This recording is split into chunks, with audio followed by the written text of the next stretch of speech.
I welcome all honorable members who have logged in to the virtual mini-plenary session. There will now be an opportunity for silent prayer or meditation.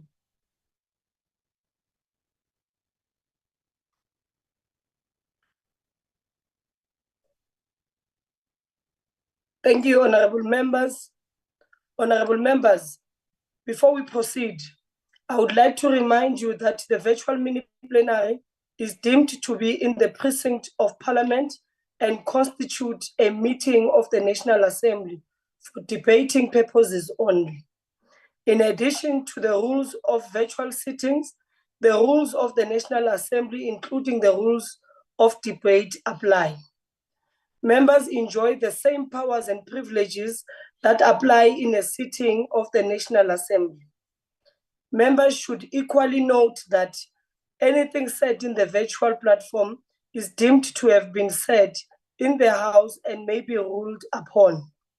All members who have logged in shall be considered to be present and are requested to mute their microphones and only unmute when recognized to speak. This is because the mics are very sensitive and will pick up noise which might disturb the attention of others.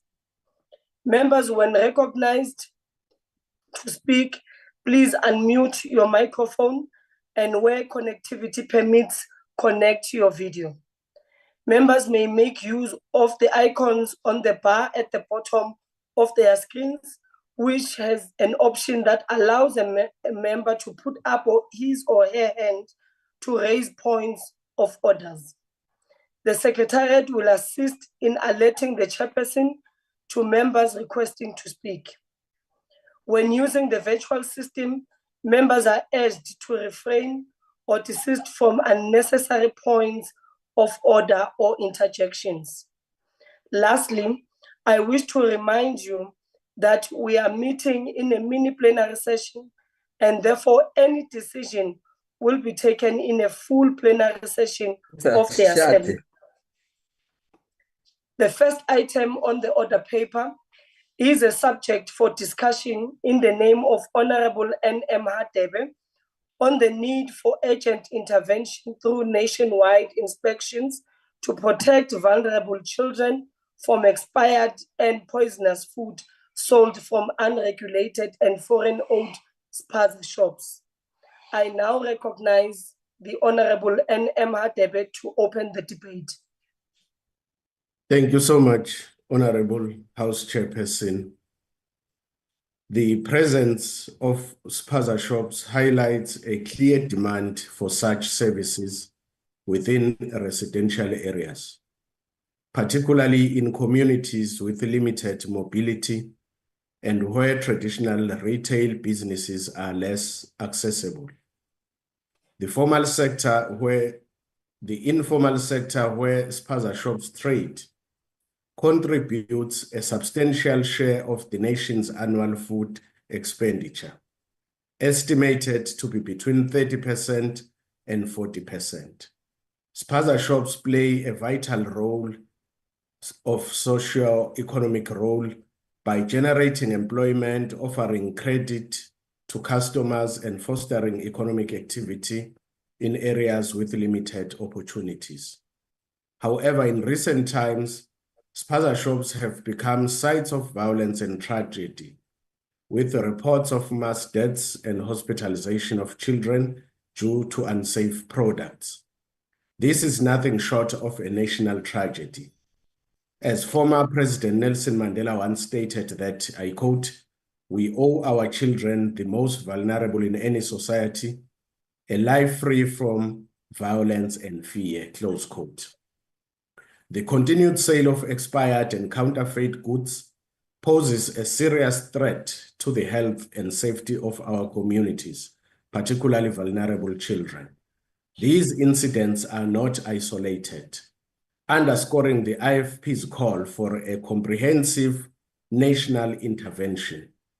Honorable House Chairperson, as we speak, families in Naledi, Soweto, and Mdantsane are mourning. Earlier this month, more than 130 students from Gauteng, Limpopo, and KwaZulu-Natal were hospitalized for similar reasons. These tragedies highlight the urgent need for intervention and stricter enforcement of food safety regulations to prevent further harm to our communities. The IFP has been deliberate in urging that inspections target primarily unregulated and foreign-owned businesses. No one can deny that the ownership patterns of spaza shops in South Africa have shifted significantly. Any attempts to frame this debate as xenophobic or Afrophobic disregard the lived realities of rural and township communities. A major concern remains the lack of regulation in this 13 billion rand industry, which presents serious risk to consumers. There is an urgent need for stricter enforcement of bylaws to protect citizens from harmful products and to enhance public health and safety. Legislation such as the Consumer Protection Act and the Foodstuff, Cosmetics and Disinfectants Acts is already in place to safeguard consumers from expired and unsafe food. The latter makes it a criminal offense to sell contaminated and unsafe food products. Despite these protections, widespread non-compliance threatens to undermine the rule of law and effectiveness of existing regulations. This lack of enforcement. You know, I couldn't hear, Honorable House Chairperson.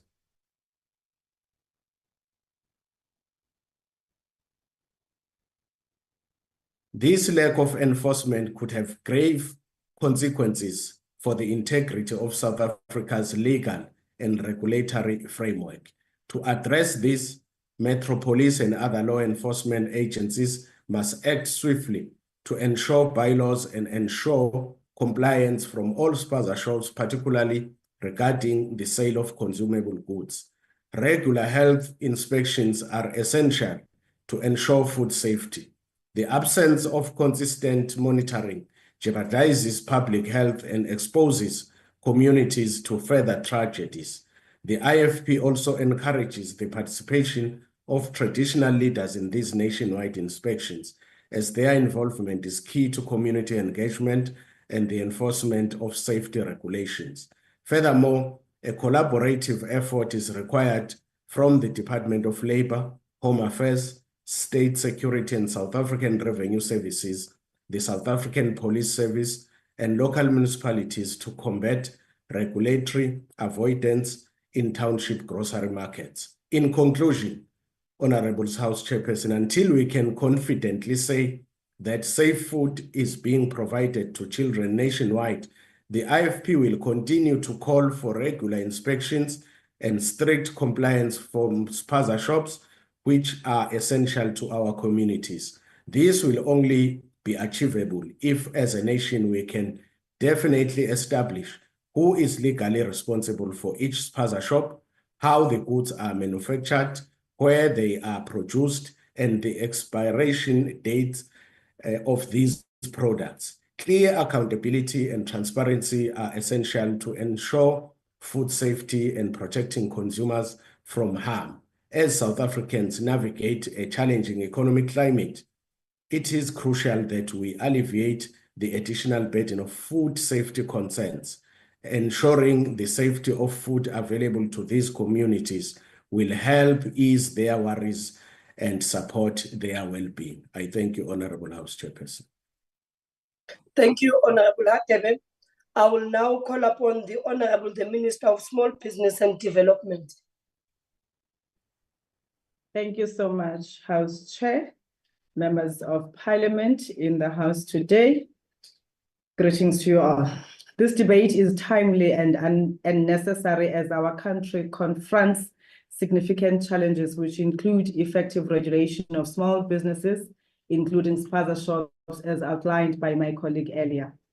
It is important to recognize that these business activities operate within a complex and diverse economic landscape that has long faced structural issues such as unemployment, inequality, and persistent poverty. We are committed and obligated to ensure that economic growth in our nation is inclusive and contributes to addressing these identified structural impediments.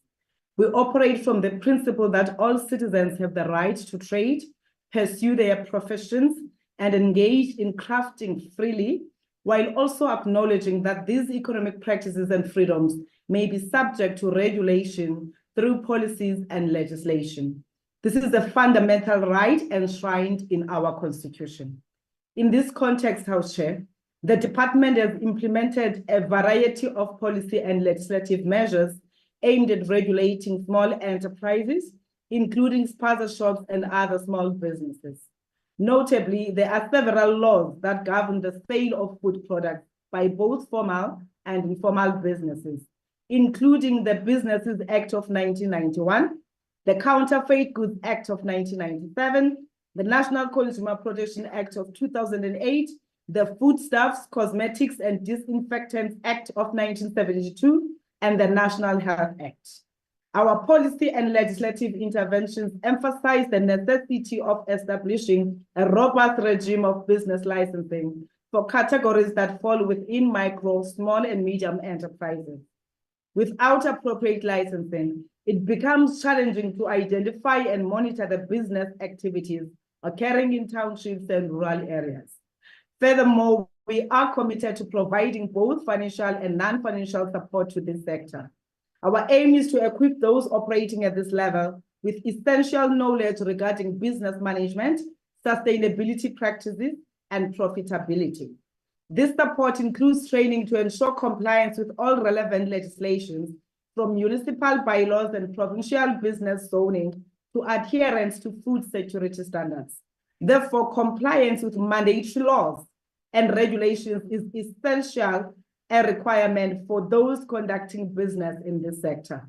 We are focusing on building and enhancing the capacity of the sector to leverage innovation and technology, enabling them to access markets and engage in supply chains and value additions across the industry they aim to influence. While enforcement of compliance with the existing legislations does not fall within our mandate, our focus remains on collaborating with all levels of government in a coordinated manner, particularly COGTA, Home Affairs, Employment and Labor, Police, and the Department of Health. To this end, we have engaged with all relevant departments entrusted with ensuring law enforcement, adherence to health regulations, and product and food safety, ensuring that the products available in small businesses are properly vetted and quality assured for consumption.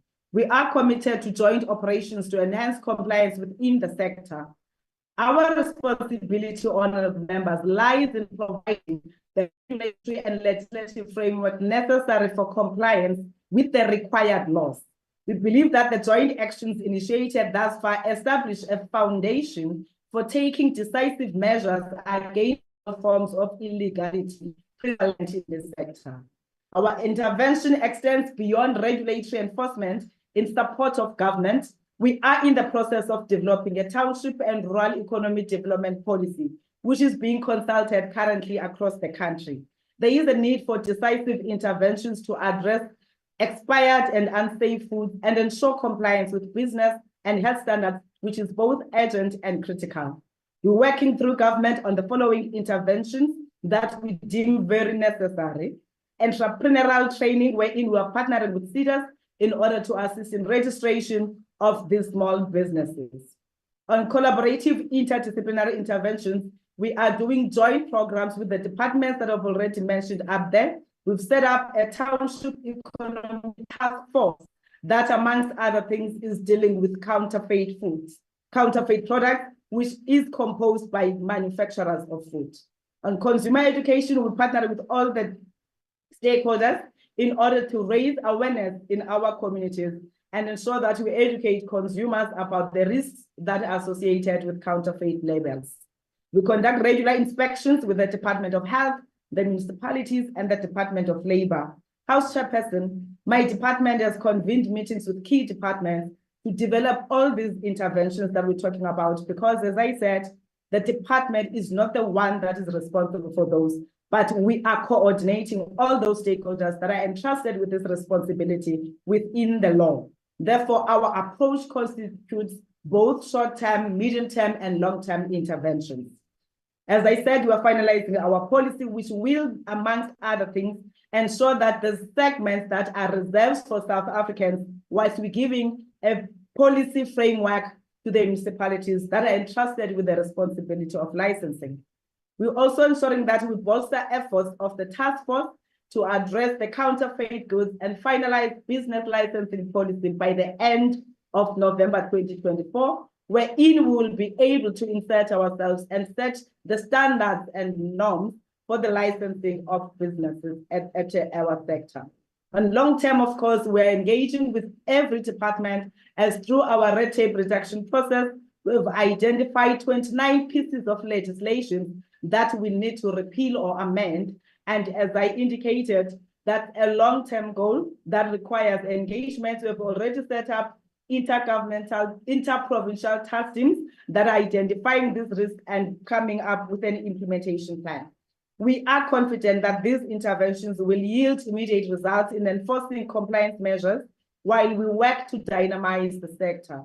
As we prepare to assume the presidency of the G20, we are committed to placing the challenges faced by MSMEs on the agenda, particularly focusing on regulatory reforms, access to finance and markets, and the broader integration of the sector into global supply and value chains. Together, honorable members, we can and we will achieve more. Thank you, House Chairperson. Thank you, Honorable Minister. I will now recognize Honorable MP Kwabaza.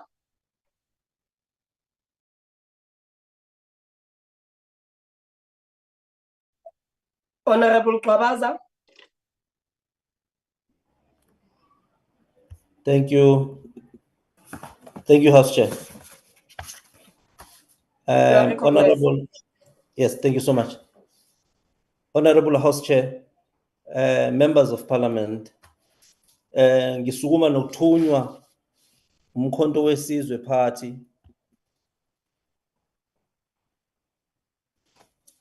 I think I'm not audible. Am I audible? Am I audible, House Chair? Yes, we are audible, Honorable Kwabaza. We will listening. Okay, thanks.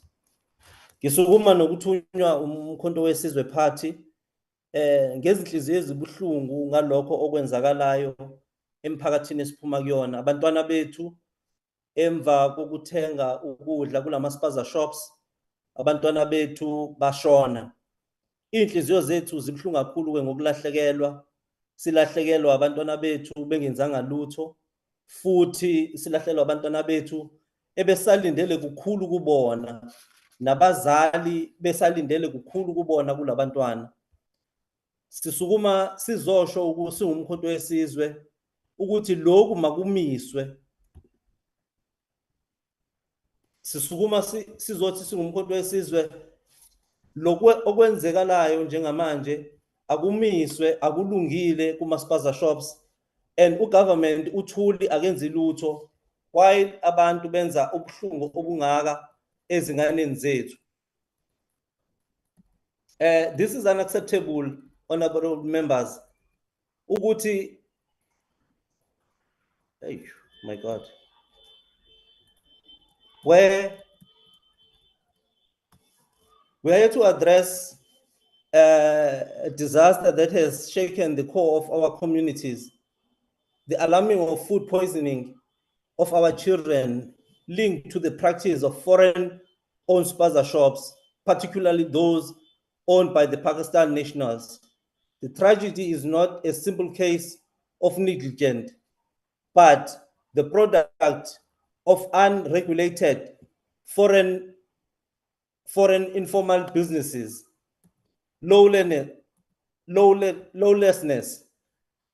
and the failure to prioritize the well-being of our Black Africans. As we all know that many of these shops are operated by individuals who entered in this country illegally or has posed as Islamic seekers, which while running businesses and defy all our laws in the country.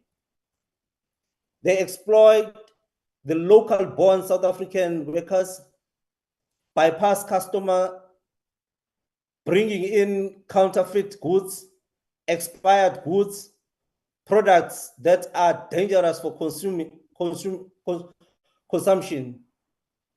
They care little for hygienic and health regulation, selling items unfit for human consumption, and the result is the poisoning of our children.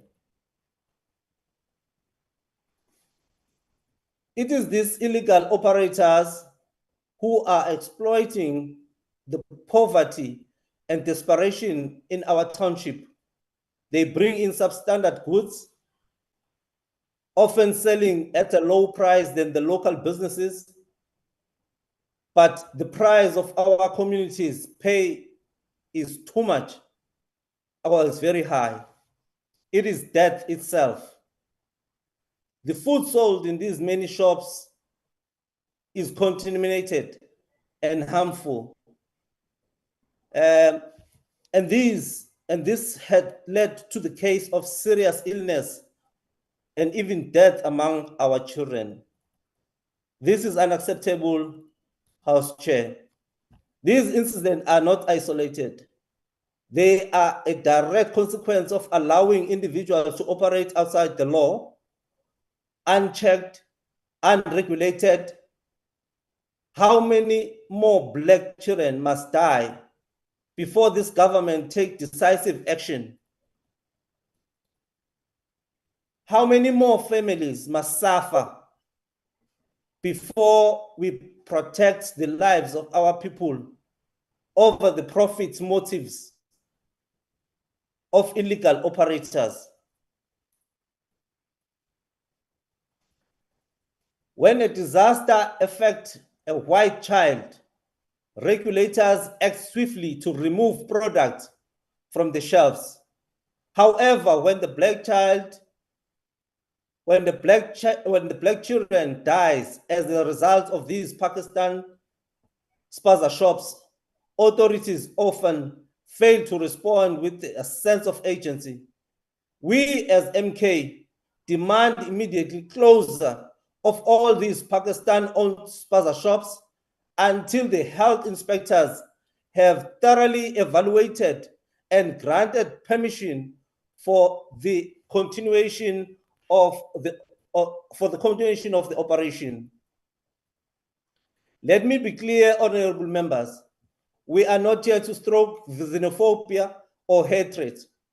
We in the MK party believe in the dignity of all human beings, but we also believe in justice.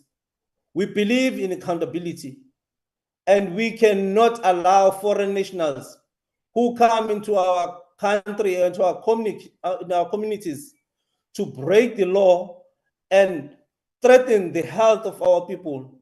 It is our responsibility to ensure that those operating businesses on our soil adhere to some of the standards required by the South African citizens. We demand action. We demand action that the following steps be taken immediately.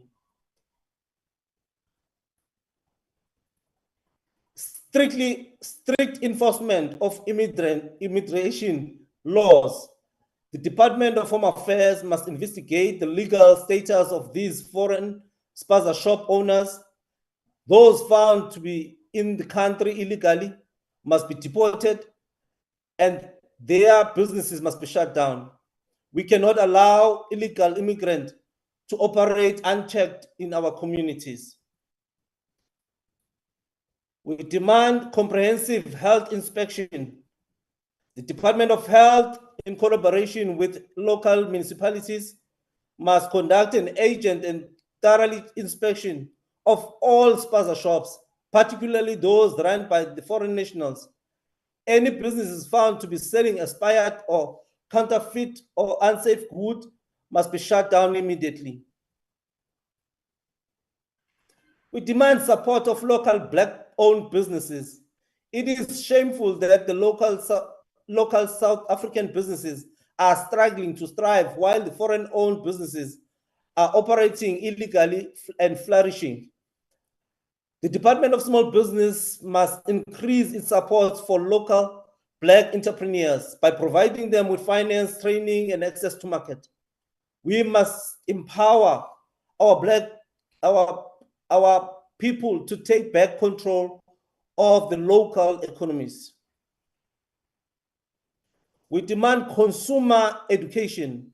The MK Party called for the Department of Social Development to embark on consumer awareness campaign to educate our communities about the danger of purchasing unsafe product from illegal and unregulated spaza shops.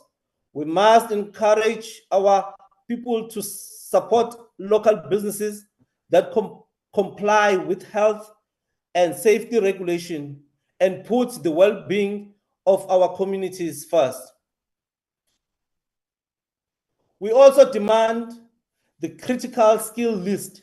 We urge the Department of Home Affairs to review the critical skill list, as we believe it plays a role in the country's rising unemployment and the decline of the local-owned SMMEs in our township.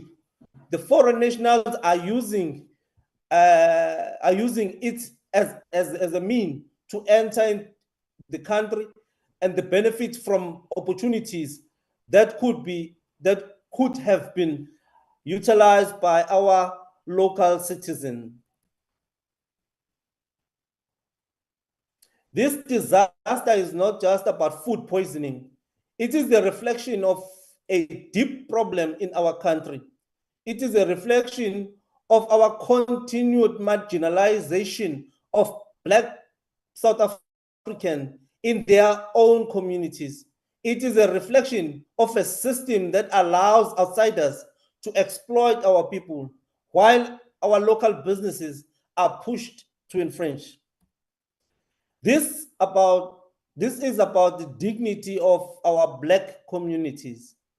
It is about the safety of our children. We must not allow this to continue.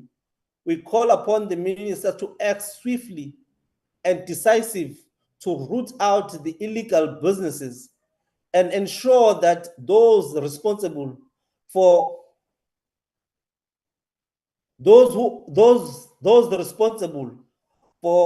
antagonizing the lives of our children faced in the full mighty of the law.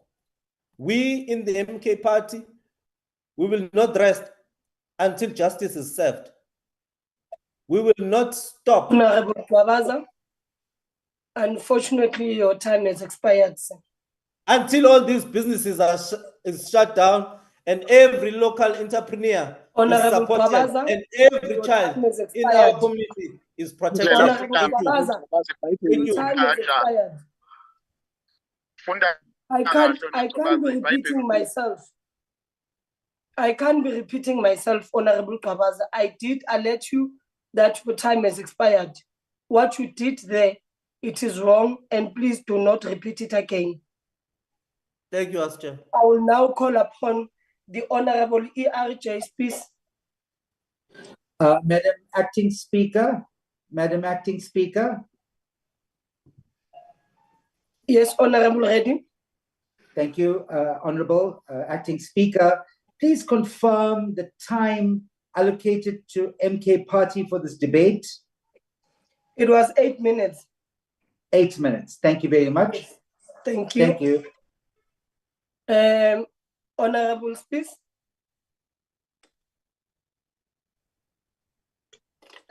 Thank you, Honorable Chairperson.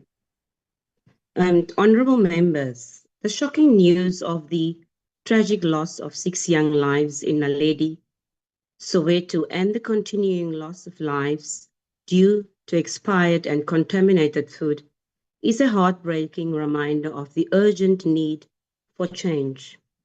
the increase of unregulated spaza shops selling expired and poisonous foods poses a significant threat to the health and well-being of vulnerable children in South Africa.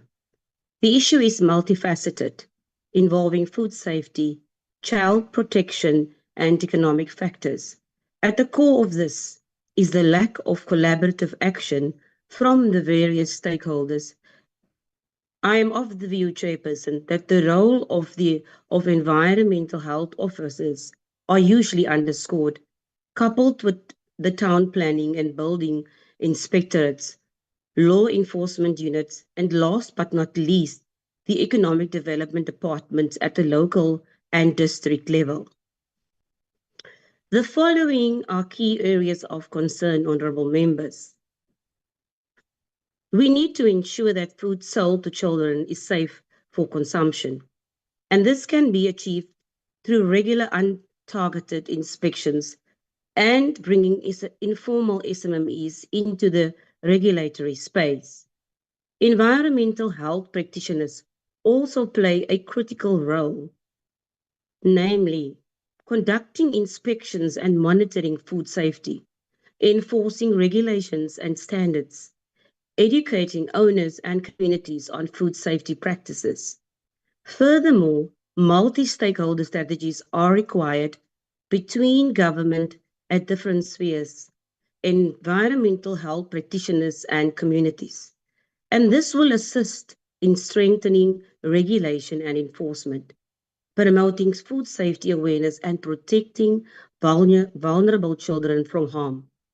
Environmental health practitioners play a critical role in preventing foodborne illnesses and ensuring compliance with the Foodstuffs, Cosmetics and Disinfectants Act. However, their efforts are hamstrung by persistent budget cuts.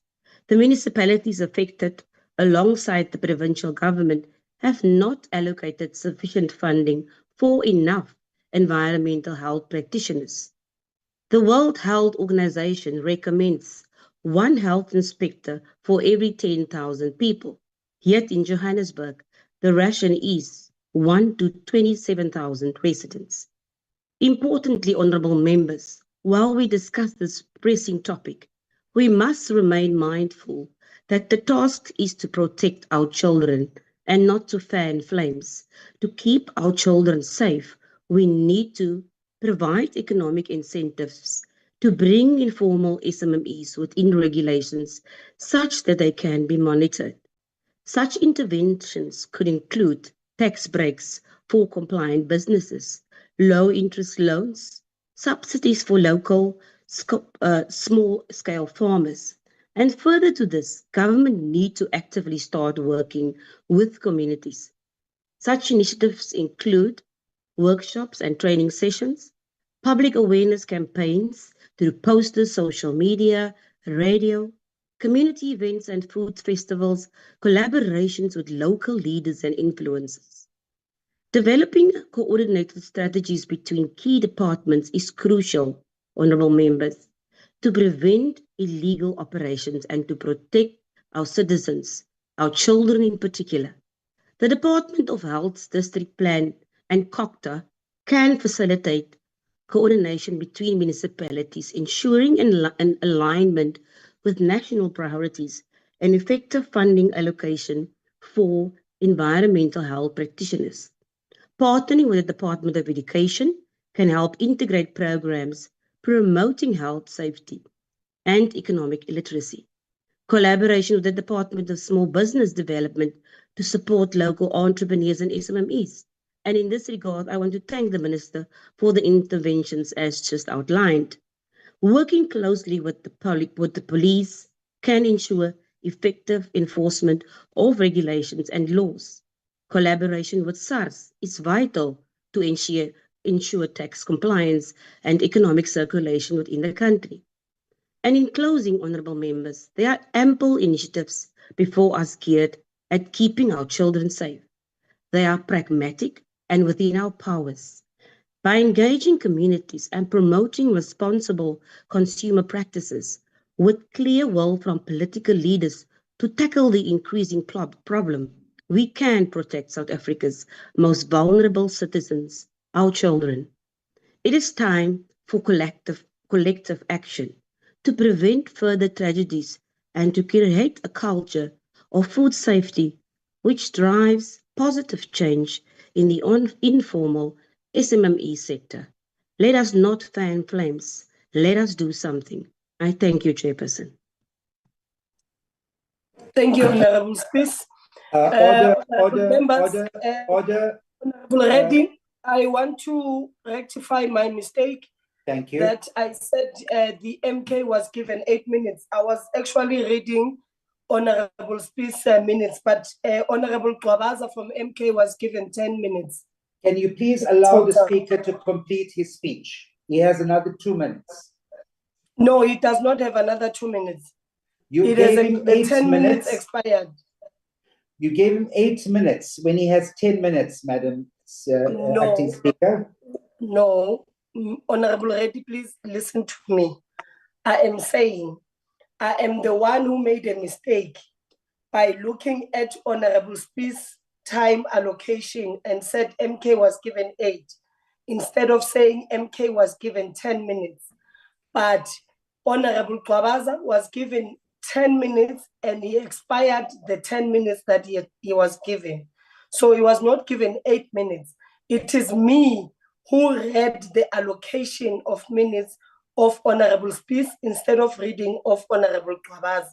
So he was given the 10 minutes that he was allocated, and the table informed me when he was left with 2 minutes. The table informed me when he was left with 30 minutes, 30 seconds, I mean, and the table informed me when the time had expired. So he was allocated 10 minutes. It is my mistake. Your apology is accepted. Your apology Thank you very much. Thank you very much, Honorable Reddy. I will now call upon Honorable Marais.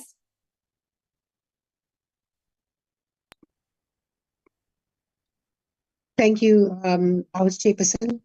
Chairperson, on behalf of the economic freedom fighters, please allow me to extend our deepest sympathy to the families of all the children who have passed away after consuming food items bought from spaza shops. The regularity in which cases of the nature are reported points to a very concerning development in the spaza shop industry. It speaks in the main about the complete failure of law enforcement at various levels. But more fundamentally, it speaks about the failure of the post-1994 regime to reimagine townships away from that which they were created for, which is merely as reservoirs for cheap labor, black labor, for where the life is generally cheap. By its very nature, an apartheid township makes it almost possible to regulate as create, and it is still a haven for criminality. The problem of poor and non-existent regulations of the spaza shop sector must be seen from this perspective. Chairperson, recent research indicates that there are more than 150,000 spaza shops in the country, making an annual income of about 178 billion per annum. A great majority of our people in villages and townships depend on these spaza shops for their daily needs. With research showing that over 11 million people visit these spaza shops daily. Despite this, the state does not know the identity of the persons, the people who run these spaza shops. There are no regulations and food safety measurements applied to these shops. And in these areas where there are food safety standards, the authorities simply have no measures of ensuring that these standards are adhered to. The state does not have a means to guarantee the safety of over 11 million people is taken care of. The levels of responsibility to the mercy of an unidentifiable group of foreign nationals. This is where the problem is, Chairperson, and this is what is needed to be done, to be addressed. We know that the many foreign-owned spaza shops have essentially become living quarters for these owners. In numerous cases, these individuals reside in some spaces, the same spaces where they sell food, engaging in daily activities, such as bathing, sleeping, cooking, and even using the bathroom. This troubled reality raises serious concern about hygiene and safety standards. Furthermore, it is not uncommon for these shops to have animals roaming freely amongst food items, which can lead to unsanitary conditions that jeopardize public health. This situation underscores the urgent necessity for health inspectors to be appointed in every municipality. Regular inspections are crucial, not only for safeguarding food quality, but also for ensuring that these establishments comply with basic health regulations. By implementing a rigorous inspection system, we can protect our communities from the potential hazards associated with unregulated food sales and foster an environment where both consumers and small business owners can thrive safely. It is imperative that we prioritize health and safety to prevent further tragedies and promote a healthy community overall. In light of these pressing concerns, it is evident that the government's role is crucial in addressing the multifaceted challenges facing our communities. By failing to implement and enforce stringent food security regulations, the government not only endangers the health of our children, but also allows dangerous market practice to flourish, which marginalize local businesses and exacerbate tension between different community groups. The lack of effective oversight and support for both foreign-owned and local spaza shops contributes to a cycle of violence and xenophobia that threatens the fabric of our society. It is imperative that the government take decisive action to establish health inspections, promote fair competition, and facilitate dialogue among shop owners. This must include a stringent process of registering all shops selling food in this country, regular monitoring of their supplies, and steep penalties for those not adhering to the standards. Not only through a commitment of these measures can the government foster an inclusive and safe environment where all individuals, regardless of their background, can thrive. The time for action is now. Our communities deserve nothing less than proactive leadership dedicated to the well-being of our safety. Thank you, Chairperson. Thank you very much, Honorable Marais. I will now recognize Honorable P.E. Matri.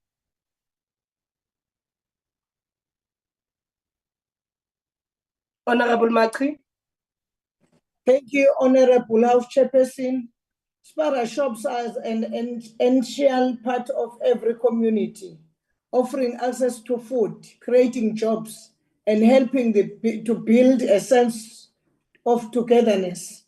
They have traditionally played a key role in supporting local food security and providing self-employment opportunities. Sadly, this is no longer the case.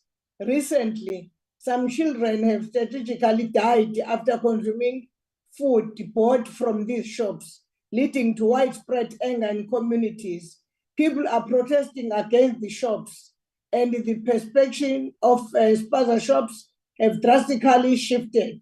Now they are often associated with selling expired food, being foreign-owned, unregistered, and selling counterfeit products.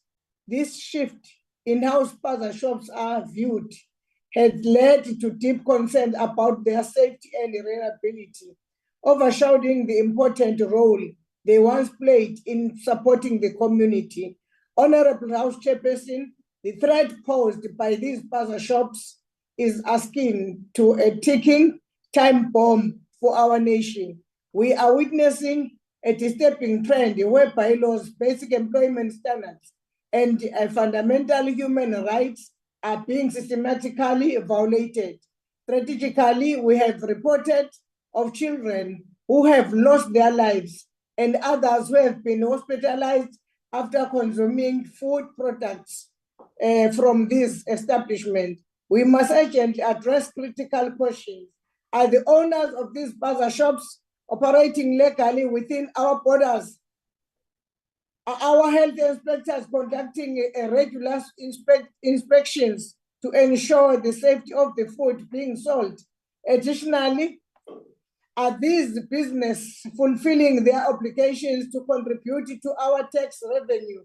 This presses issue demand our immediate attention and action to safeguard the health and the well-being of our communities.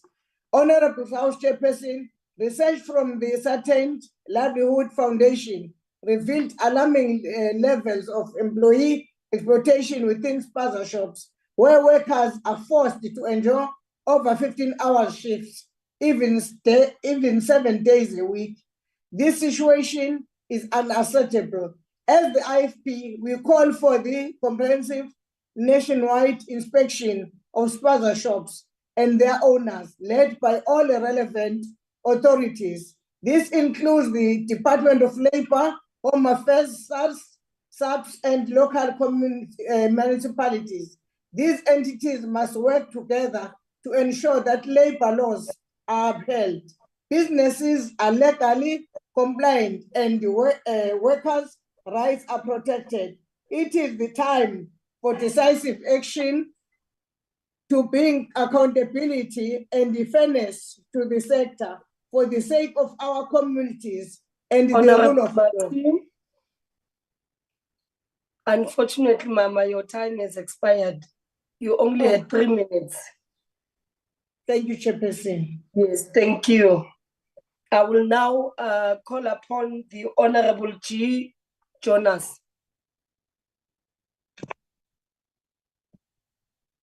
Thank you, Honorable House Chair. The recent incidents, such as the tragic deaths of 6 children in Naledi, Soweto, 47 treated for poison after eating chocolates from a spaza shop in Hammanskraal, 74 hospitalized in West Rand, 25 hospitalized after eating snacks in Bronkhorstspruit, and dozens of others are clear evidence that illegal foreign-owned spaza shops are endangering our communities. These shops often operate without proper licensing, bypass health regulations, and sell expired or dangerous goods. As government, we have a duty to intervene. We cannot sit back while our people, especially children, suffer. These foreign-owned businesses have taken over the local economy, leaving South Africans with fewer opportunities to earn a livelihood. They exploit legal loopholes, avoid taxes, and undercut local traders by selling low-quality products. Children have died, and this is a growing public concern, and we need to protect the local economy. The root problem lies in the lack of enforcement of health and business regulations. We need long-term solutions, such as providing support for local traders and promoting fair competition, as Minister has stated in the plenary yesterday. If we fail to act, we cannot blame communities for taking the law into their own hands. It is essential that we tighten regulations and enforce strict laws to shut down illegal shops. This will restore order and prevent more tragedies from occurring. As the PA, we strongly condemn these unregulated shops. I thank you. Thank you, Order, Acting Speaker. Order. Yes, Honorable Reddy. Thank you. Honorable Acting Speaker, at the commencement of the session, you indicated that the rules of the House apply to the plenary virtual sessions as well. One of the members on the platform has a party logo on the screen. I just want to know if that is accepted, and if so, whether we can all start putting up our party logos during virtual platforms. The member I'm referring to is Honorable Lerato Ngobeni from the Action SA Party. Thank you. Thank you, Honorable Reddy. Unfortunately, I cannot see on my side the members that, but if there is such, please members, this virtual platform is treated as a sitting in the National Assembly, and we all know that the rules do not allow us to wear our party regalia. If there is any other member that is wearing one, please, can you either remove it or put something on top so that we don't see your party regalia. Thank you, Honorable Reddy, for bringing that to my attention. I hope we will then adhere to the rules of the virtual sitting. I will now call upon Honorable Van Staden. Thank you, Chairperson. The recent deaths and hospitalization of children after allegedly eating snacks and food bought from spaza shops and street vendors is not only a sad occurrence, but also worrying. This shows us that there is a huge problem in the policing and regulating of laws and bylaws in our country. We must protect not only our children against food poisoning, but also Africans and tourists visiting our country. Die Departement van Gesondheid het in hierdie week bekend gemaak dat daar vermoedelik 'n chemiese middel was wat hierdie voedselvergiftigingsvoorvalle veroorsaak het, wat by skole in Gauteng voorgekom het.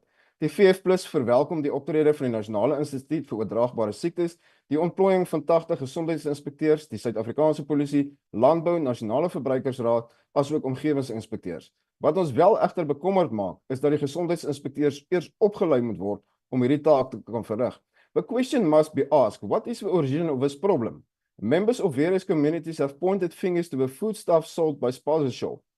Is it from food coming from neighboring countries unlawfully through the borders, or is it unlawfully imported food that land here from shipping containers, or is it from lawfully imported products that could have been contaminated while shipped to South Africa, or is it from locally produced food?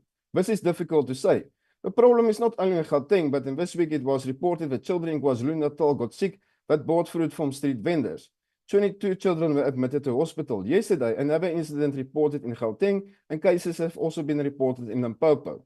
Munisipale wetstoepassing met die hulp van provinsiale en die nasionale regering moet versterk, voldoende gepolisieer en uitgevoer word. Die probleem wat ons het, is dat plaaslike gesondheidsinspekteurs skitter in hulle afwesigheid wanneer dit kom by die straatverkope van voedsel. As restaurante, kettingwinkels en wegneem etehandelaars en wetgewing en regulasies moet voldoen om sake te bedryf, dan is dit tyd dat ons almal oor dieselfde kam geskeer word.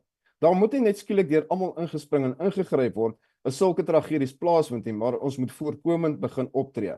Genoegsame inspekteurs moet aangestel word wat beskik oor die nodige kennis en voldoende opleiding om hierdie take te kan verrig. Beter grensbeheer moet toegepas word om te keer dat besmette of vergiftigde voedselprodukte die land binnekom. The Department of Health must improve its surveillance of food safety, given the problem already started in 2017 with the outbreak of listeriosis throughout South Africa. What are we doing to prevent future incidents like this? It will not help to point fingers which will result in violence. Ek sluit af, voorsitter. Die regering van nasionale eenheid het baie uitdagings in hierdie veld, maar dit kan suksesvol beheer, gereguleer, gepolisieer en gemonitor word. Ons moet net die regte opgeleide mense in hierdie posisies aanstel en nie eers mense wil begin oplei as die probleem reeds hand uitgeruk het nie. I thank you, Chairperson. Thank you very much, Honorable Van Staden. I will now recognize Honorable Ngobeni. Thank you, House Chairperson. Honorable Reddy, just because one has a mouth doesn't mean you always have to speak. Honorable House Chairperson, today I speak not just as an Order, Honorable Ngobeni. No, that is out of order. Thank you. You can't say that. You can't say that. I withdraw, Chairperson. Thank Today you. I speak not just as a member of Parliament, but as a mother compelled to speak for millions of children whose health is being put at risk every single day. I'm honestly constantly disappointed by the minister's continued efforts to lecture us on legislation and trying to paint a picture that quite frankly does not resonate with the lived realities of our communities. Fact, children are dying, spot checks are not taking place as they should. Fact, in the heart of our communities, a crisis is unfolding. Unchecked foreign-owned spaza shops selling expired and sometimes poisonous food that our children unknowingly consume, innocent victims of a system that has failed them. This is not just an oversight, it's gross negligence. How many more children must fall ill? How many more must die before we act? Where is the protection of our children? While we debate and talk about passing laws and while children suffer, the same children, these unregulated spaza shops exploit, operating without licenses, inspections, or any accountability. These are not just small businesses, but potential death traps, undermining public health. And so let me state this without fear of equivocation or contradiction. This is not an attack on small businesses. but we demand urgent, bold action. Children should not be paying the price for the government's failure to enforce basic food safety standards. We are failing, not just as lawmakers, but as human beings. The consequences, as we have seen, honorable members, are devastating. Children are being hospitalized, suffering from food poisoning, stomach cramps, and worse. This isn't rare. It's becoming all too common in townships and rural areas where desperate families have no choice but to buy from these shops. We must ask ourselves, why are these businesses allowed to operate outside of regulation and proper oversight? Yes, many of these shops operate with the full cooperation of South Africans, but this is not just about xenophobia. We want to be clear about this. This is about accountability. Every business, local or foreign, must follow the same rules. No one should get a free pass to sell unsafe products. Foreign ownership does not entitle anyone to exploit loopholes in our system. If you operate in South Africa, we must follow South African laws. No exceptions, no excuses. Action SA therefore supports the call for immediate nationwide inspections. We must compel and mobilize health and safety inspectors across all provinces, and we must drive strong campaigns to, number one, immediately shut down unregulated shops selling expired or toxic food, institute severe penalties for those endangering lives with poisonous products, conduct mandatory food safety training for all spaza shop owners, and push for a public awareness campaigns to educate parents on the dangers of buying from unregulated shops. This cannot be a once-off effort. We need sustained oversight and continuous inspections. The cost, we have seen, honorable members, of inaction is staggering. By doing nothing, we are sentencing a generation of children to lifelong health problems. And we, honorable members, are complicit in that harm. To conclude, honorable chairperson, this issue is more than just about enforcing the law. It's about putting people first. It's about doing what is right for our people, especially our children. We cannot stand by while our children are being poisoned for profit. We must act. Let us be remembered as the parliament that stood up for health and safety of South African children. We therefore demand immediate and decisive action. I thank you, Honorable Chairperson. Thank you, Honorable Ngobeni. I will now recognize Honorable Nontenja.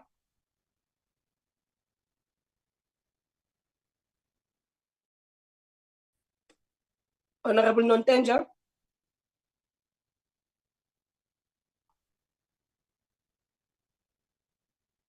Anyone from the UTM?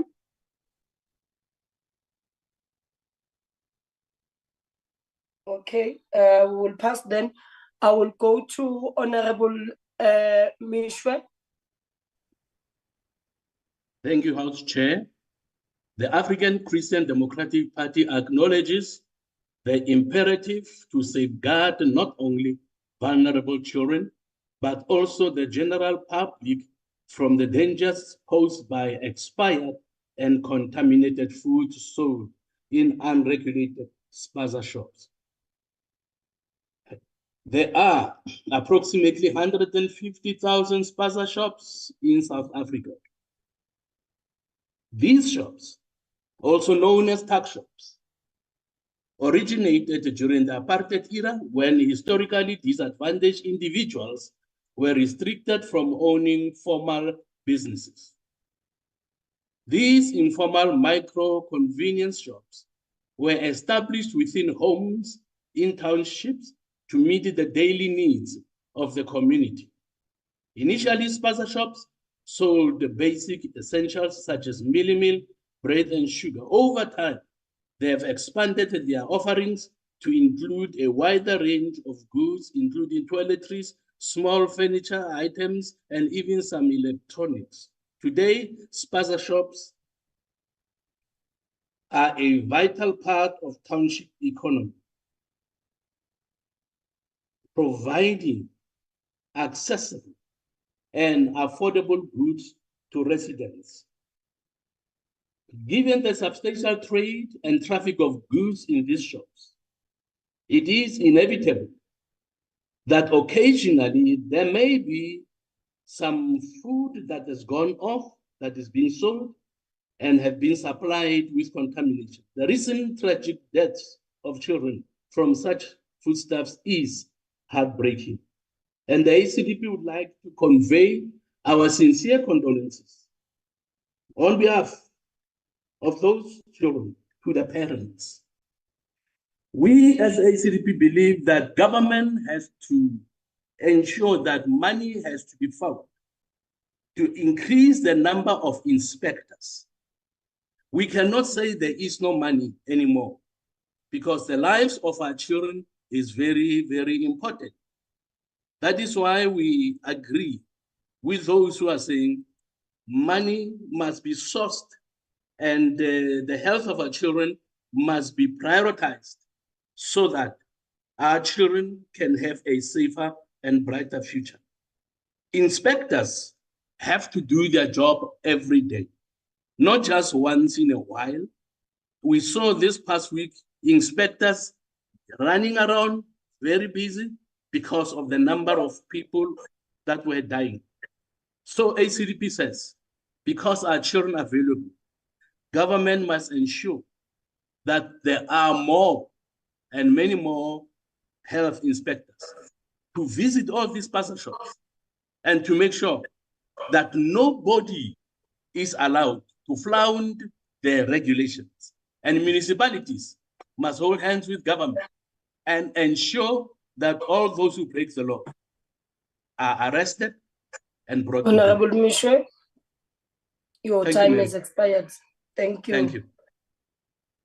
I will now call Honorable Kana. On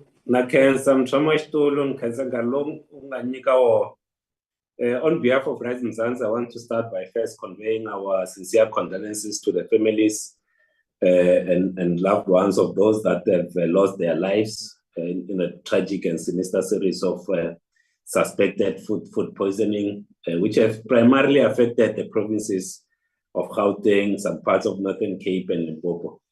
We must note, as we discuss this particular issue, forget that at the heart of the issue is the people in our communities.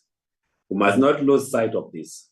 And we must always remember that South Africans are sitting at home right now, looking at us for solutions, rather than finger pointing and beating our chest for the TV cameras.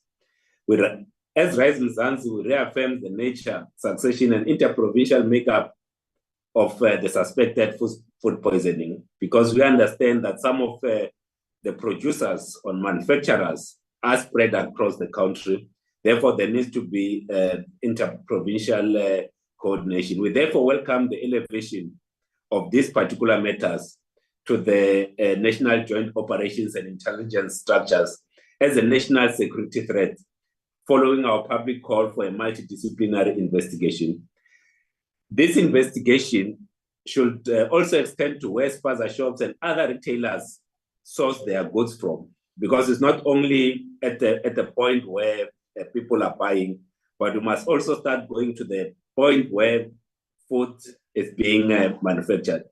We therefore propose the following interventions, that there needs to be a regulatory and a tax regime for the general spaza shop industry. As the Minister of Small Businesses would know that yesterday, one of the things that we did say is that when there's a foreign-owned business, there needs to be a specific tax regime in that regard. But also what we want to see, not necessarily to create a cumbersome process, but we want businesses to be registered and they can display their registration certificate in the same way that liquor licenses do that. We also want to see a number of environmental health inspectors which must be employed for enforcement. All retailers, formal and informal, should display the contact details of the environmental health inspectors. To echo what our MEC of Agriculture and Rural Development in Gauteng, was also our chairperson, Voisha Ramkhopa, said, food safety is not a luxury, it is a necessity. So, and we also advocate for community education programs to identify expired and counterfeit fake goods. So we believe that these are some of the interventions that needs to be spearheaded, and we hope that the Minister of Small Businesses will spearhead this and ensure that foreign-owned businesses in South Africa are registered and they do pay a special tax. And as I said to her after the session, I hope she takes this matter seriously and fight for South African businesses that want to own spaza shops. You can just name them much to. Thank you, Honorable Kana. We'll now call Honorable Webster. Honorable Webster. There's no one. ATM. ATM. There's no one. Honorable MP Mahato.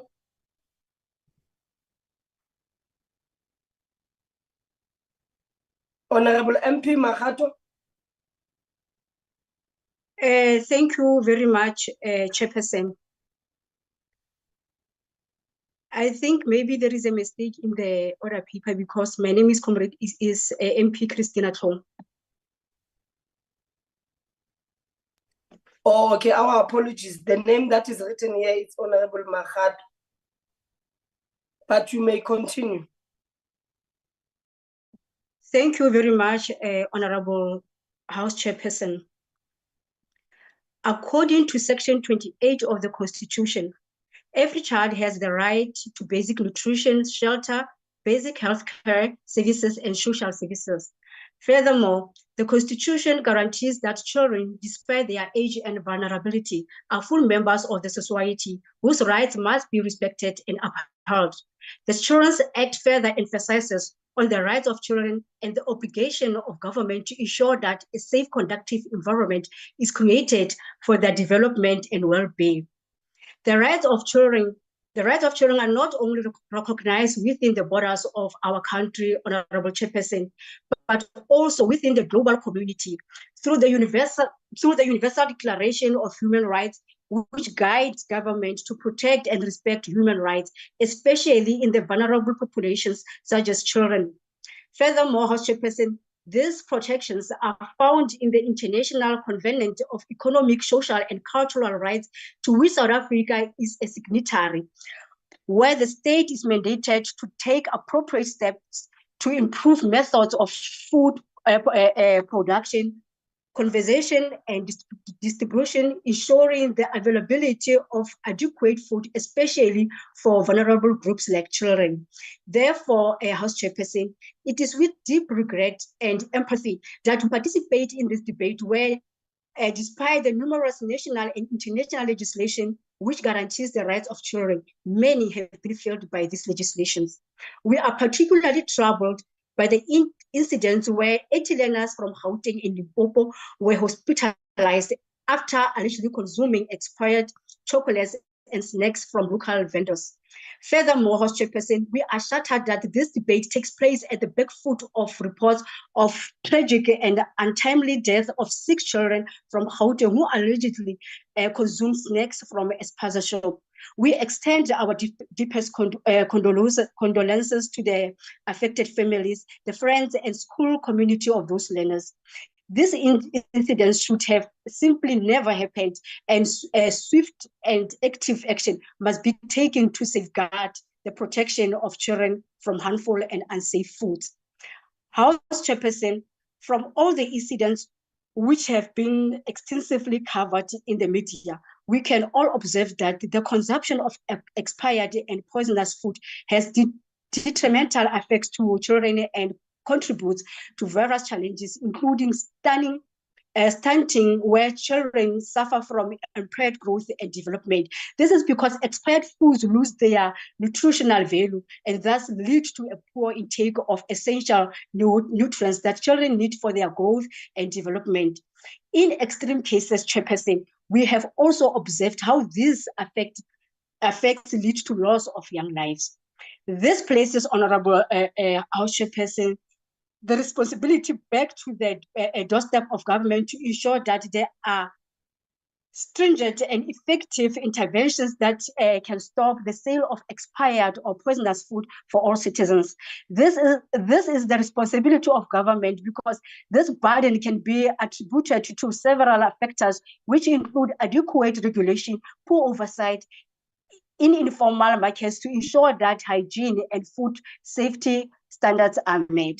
As mentioned, Honorable Chair, the Constitution explicitly recognizes children's rights to basic nutrition, and this underscores the significance of these school nutrition programs, as it plays a crucial role in addressing hunger and promoting the overall well-being of children, particularly in disadvantaged communities. This program is not only significant because it provides nutrition meals to over 9 million learners every school day, therefore reducing hunger among children who come from food insecure households, but it is also linked to improved school attendance, reduced dropouts, and enhanced cognitive development. Therefore, Chairperson, the frequency and severity of this problem necessitates and integrated intervention by government to stop the sale of expired food containing poisonous substances. It is equally important to forge effective collaboration between government, civil society, parents, schools, and small businesses in driving educational campaigns on food safety, empowering communities to know their rights, empowering them to know how to identify expired or dangerous food products, and encouraging reporting of unsafe food parcels. During the launch of the Nelson Mandela Children's Fund in 1995, House Chairperson, former President cautioned the nation that one of our highest priorities must therefore be our children. The vision of a new society that guides us should already be manifest in the steps we take to address the wrong done to our youth and to prepare for their future. Our actions and policies and the institutions we create should be eloquent with care, respect, and love. Further, therefore, House Chairperson, this should evoke in all of us moral and ethic obligation in the interest of justice, human dignity, and human rights to protect those who cannot protect themselves. We must also all times reflect and embody Ubuntu, which is centered on a spirit of shared responsibility and community. Ubuntu also emphasizes on our interconnectedness and the significance of fostering compassion and respect for all forms of lives, including that of children, in shaping humanity, and that ultimately our existence and well-being is linked to the well-being of others. This is the standard we must all hold ourselves against. Thank you, Chairperson. Thank you, Honorable Member. I will now call upon NCC. NCC. Okay, we are passing.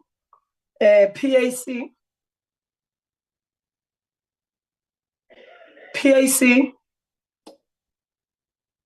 Okay, we are passing. UAT. UAT. Also passing. Good. Good. Passing. I will now call Honorable S. Singh from the DA.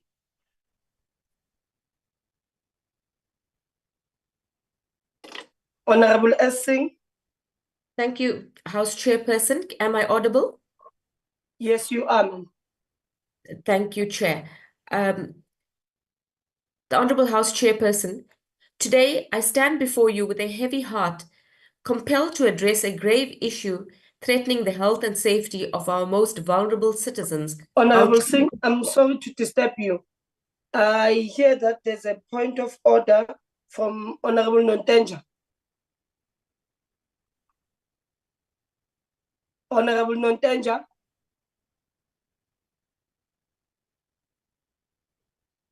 Okay, no, continue, Honorable Singh. I'm sorry for disturbing you. Thank you, Chairperson. Of our most vulnerable citizens, our children.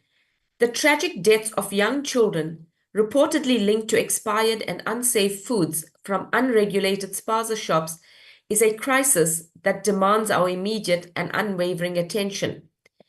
The alarming rise in incidents of illness and death among children consuming hazardous foods from these shops is unacceptable. This situation is not just a series of unfortunate events. It reflects a systemic failure in enforcing food safety standards.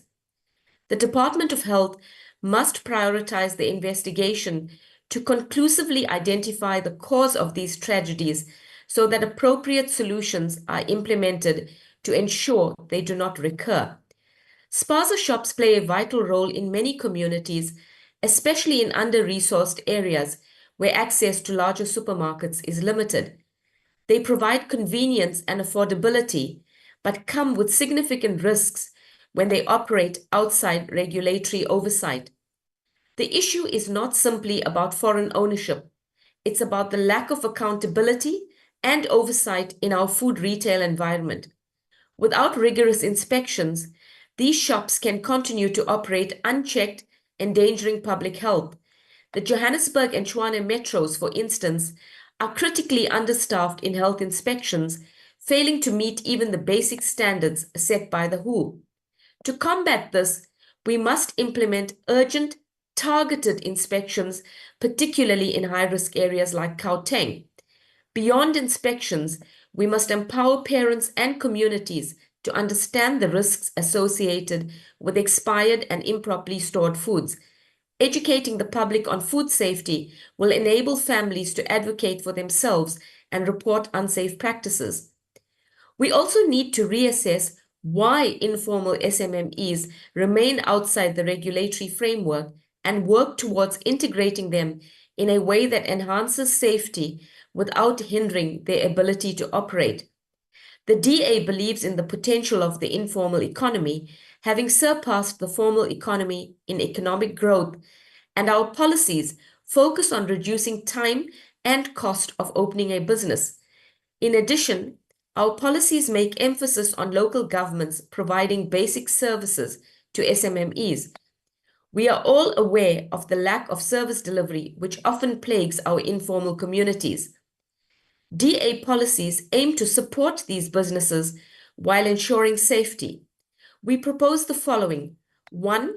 Accelerating the rollout of one-stop shops across the country to reduce the time and cost of opening a business.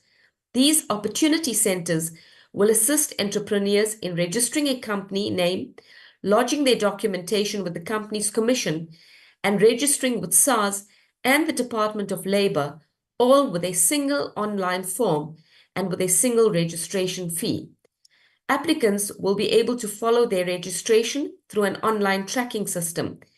To enhance effectiveness, a toll-free national call center and advanced chatbot service will provide comprehensive assistance to small businesses, minimizing the need for physical presence in most cases. 2. Developing a comprehensive business starter toolkit. Inspired by the Small Business Administration's Business Smart Toolkit in the United States, we must develop an extensive toolkit for local entrepreneurs. These toolkits will offer checklists, guides, templates, and tools for all stages of business, including a startup checklist, legal and regulatory step-by-step navigators, business planning templates, finance resources, networking services, and digital tools such as accounting software and e-commerce platforms. 3. Developing municipal guidelines on business investment. Developing national guidelines will ensure that bylaws and regulations conform to national business development and economic growth policies and strategies. And fourthly, increasing access to funding for entrepreneurs to start or scale their businesses and facilitating microfinance opportunities to support and promote the creation of small businesses. Embracing the informal economy can drive inclusive growth, create jobs, and benefit the economy and society. The DA acknowledges the occurrence of organic economic activity in a country where such activity is relatively scarce. The goal is to nurture and enhance its potential for creating jobs by 1. Rolling out e-registration for informal trading permits to simplify applications. In the city of Cape Town, the DA has simplified applications for informal trading permits through an e-registration system that makes it easy for small entrepreneurs to register their businesses and gain access to trading sites. This model would be replicable in other municipalities. 2, providing functional trading spaces for informal entrepreneurs close to foot traffic. These spaces should have access to water, sanitation, Wi-Fi, and other enabling infrastructure.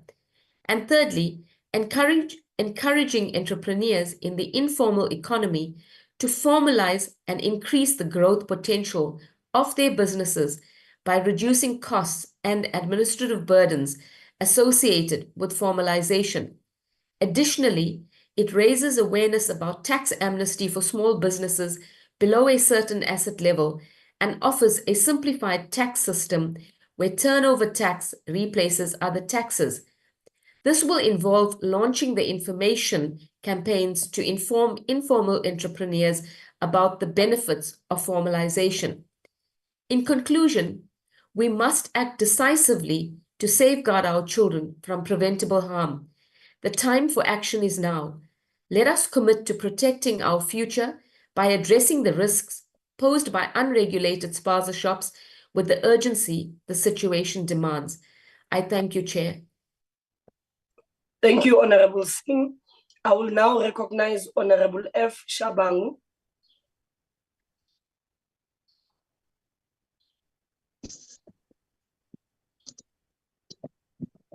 Thank you, House Chair. Thank you, House Chair. Section 27 of the Constitution guarantees that everyone has a right to food, and this implies that the nature of that food need to be in line and reinforce the other basic human rights and principles of safety, equity, respect, human dignity, and right to life. The sale of expired and poisonous food poses a threat to public health as it results in foodborne diseases, which put strain on the already burdened system. The consumption of expired and poisonous food. The consumption of expired and poisonous food has a lot of detrimental health risk. And it presents with symptoms ranging from stomach pains, vomiting, nausea, and in worst case scenario, it can also lead to death.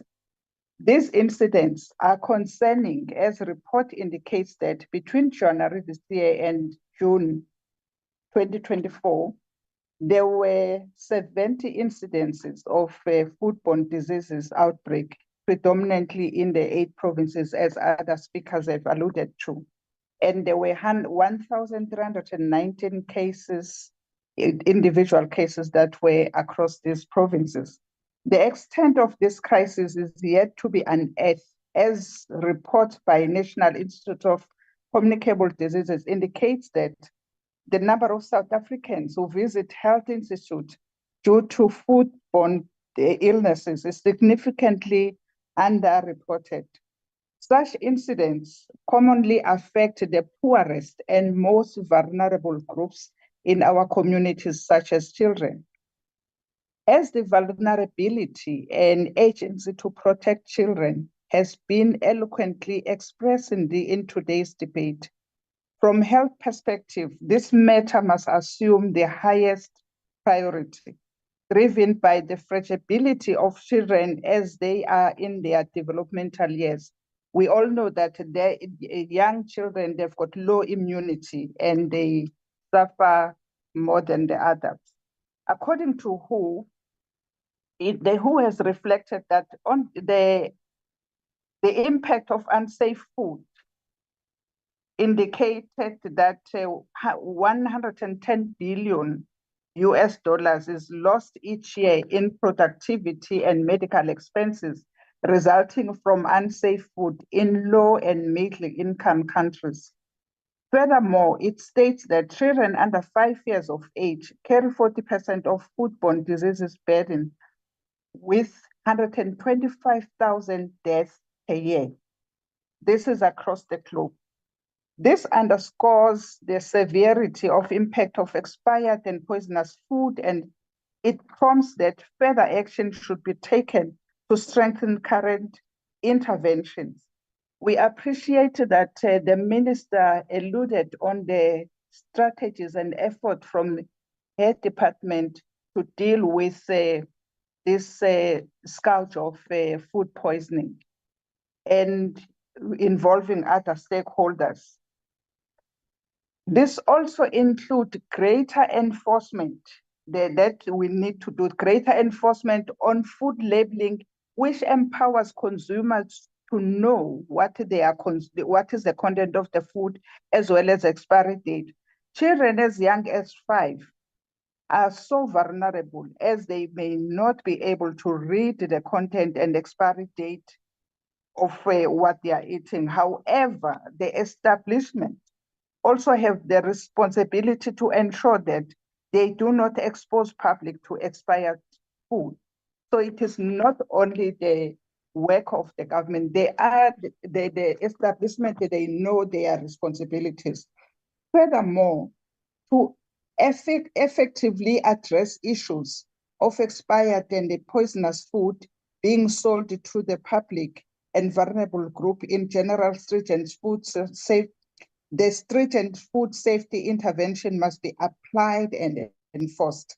In this regard, we applaud effort as regulations governing general hygiene, requirements for food premises, transportation, and related matters where department has set guidelines which provide standards which must be upheld by facilities where food is handled, prepared, sold to the public, including school premises.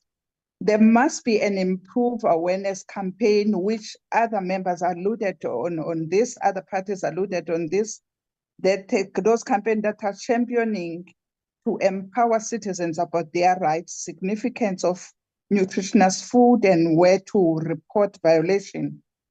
Furthermore, this intervention must enforce safer food handling practices to ensure that food being sold to public for consumption is of the best standard. The education and awareness campaign conducted by the Department of Health, which aimed at providing all formal and informal food operators and communities on food preparation, storage, handling, and handling practices must be strengthened, as these interventions will help to improve the challenge we are faced with. Given the recent incidences, it is necessary that the department strengthen these efforts in order to prevent future occurrences. Furthermore, this intervention called for high-risk approach, which prioritizes areas which have reported high cases of children, where children have affected by expired and poisonous food. The vulnerability of children must evoke a stronger sense of agency from government and other stakeholders of society to urgently work together in a coordinated and impactful manner to ensure that there are improved food safety regulations and enforcement. Furthermore, we must ensure that there are more robust monitoring and evaluation systems which are agile enough to pick up on gaps and have robust adaptation mechanism which can respond to our evolving society and dietary requirement. Our efforts and intervention must ensure that we handle or deal with this scourge in a way that we identify and eradicate the cause to protect vulnerable communities. Tragic death of children is heartbreaking. It affects all of us and cannot be left unattended by all levels of government and society. Therefore, as we have observed in today's debate, food safety is a cross-cutting issue which requires collective effort to address. Finger pointing will not help anyone.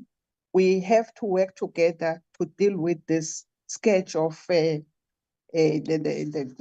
food poisoning. In conclusion, House Chair, We want to extend our well wishes to 68 children of Enzani School in Matsulo who suspected food poisoning from snacks today, and 6 of them are reported to be critical. I thank you. Thank you very much, Honorable Shabang. I will now recognize Honorable M Hadebe to close off the debate. But before we do that, Honorable Hadebe, when he opened the debate, he saved 2 minutes. And now he's allocated 2 minutes, which means you have 4 minutes to close off the debate. Thank you, Honorable Hadebe. Over to you. Honorable House Chair. Thank you so much. Honorable Hadebe. Honorable Nontenja. Honorable House Chair, I wasn't raising a point of order. Instead, I was requesting recognition as I was having connection challenges, and finally got through at that point, but the chat is disabled. I wonder if it's still possible. Thank you, Chair. Unfortunately, Honorable Nontenja, I called you twice and I recognized you that you had raised your hand, but at that as well, you did not say anything. So unfortunately, we're at the last speaker now. If maybe that had happened when the other members were speaking, would then be able to afford you that time. But now we are closing off the debate, and your time, unfortunately, we have passed through, and I tried calling you, and I also tried giving you an opportunity when I called out your name, because I thought it was a point of order, but also there you did not say anything. So we have passed that. We are now on the last speaker to close off the debate. Unfortunately, I'm sorry, ma'am. Noted. Thank you, Honorable Chair. Over to you, Honorable Hadebe. Thank you, Honorable House Chairperson. As the IFP, we demand the immediate deportation of illegal immigrants and the shutdown of non-compliant spaza shops that endanger our communities. We call upon the National Consumer Commission to deploy inspectors to conduct thorough assessment of spaza shops nationwide. Furthermore, we urge the Department of Health as the competent authority to take the lead in these inspections to ensure compliance with health and safety standards. It is imperative, Honorable House Chairperson, that we protect our citizens and our children and uphold the rule of law in every corner of our nation. Together, Honorable Chairperson, we can create safer and more accountable spaza shops in our communities for all. We acknowledge that the Department of Health, NICD, and other organizations are actively addressing the situation in Naledi, Soweto, with similar efforts underway in other locations. However, it is crucial that these initiatives are coordinated by a single authority and implemented collaboratively by the various stakeholders mentioned earlier to ensure effective and efficient outcomes. Let us protect the nation. Let us protect the future of our children. Let us protect the lives of our children. Let us protect South Africa. Thank you, Honorable House Chairperson. Thank you very much, Honorable Hadebe. Honorable members, thank you for all honorable members who participated in the debate, and that concludes the debate.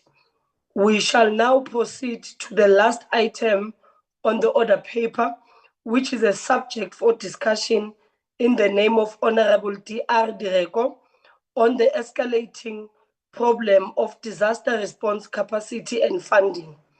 I will now recognize Honorable D R Direko to open the debate.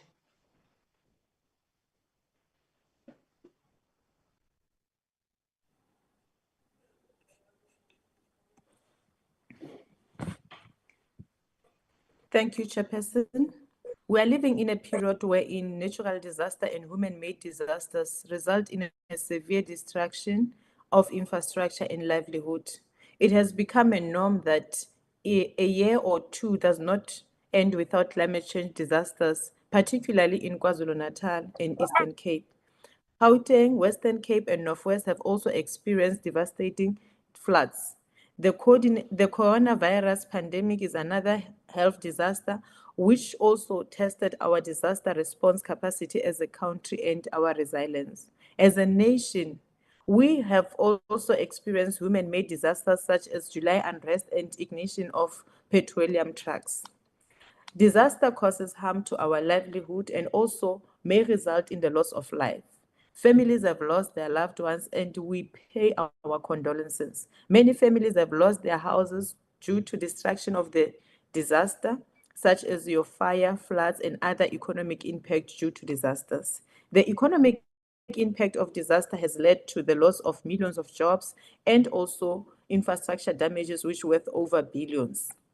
The National Disaster Management Act of 2002 provides for an integrated and coordinated disaster management policy that focuses on preventing and reducing the risk and mitigating the severity of disaster, emergency preparedness, and the rapid and effective response to disaster and post-disaster recovery. The South African state has shown its ability to respond to the objective of the National Disaster Management Act, despite several challenges that have been identified.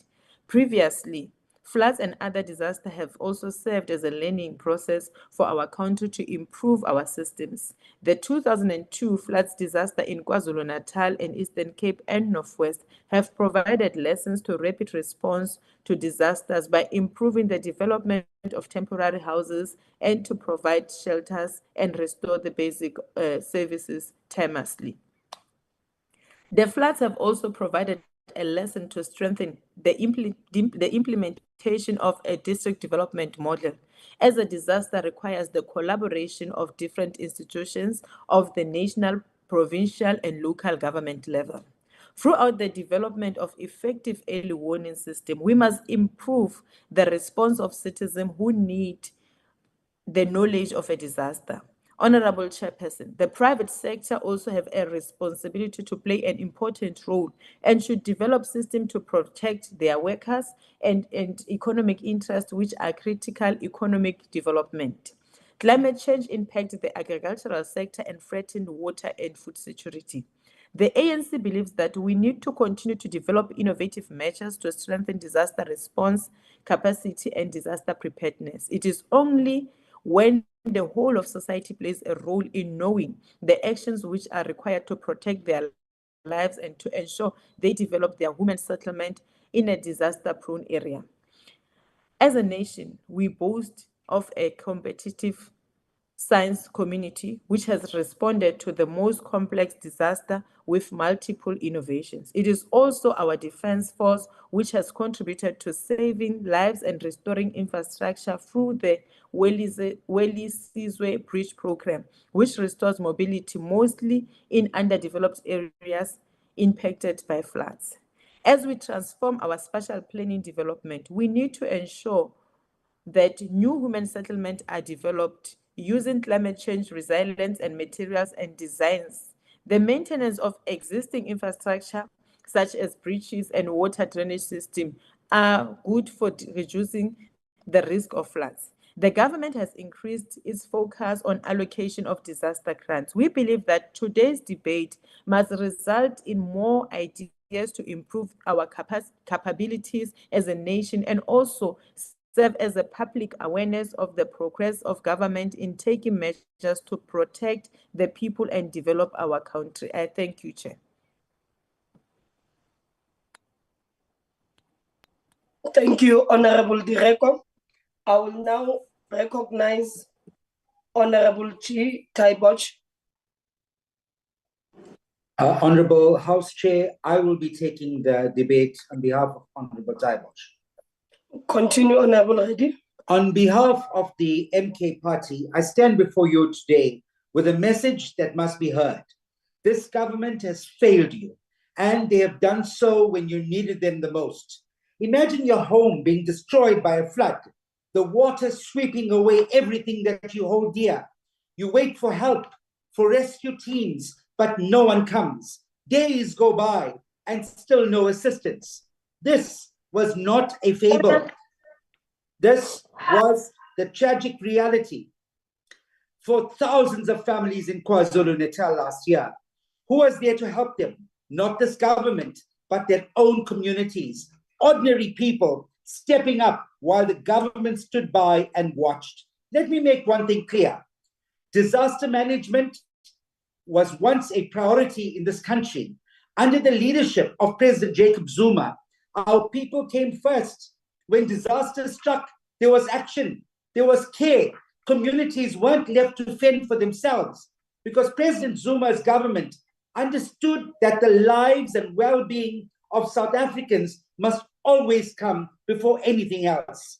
But today, House Chair, sadly, under the leadership of Cyril Ramaphosa, President, things have changed. Now profit comes first. Contracts are handed out to the well-connected, and the rich get richer while ordinary South Africans are left to suffer.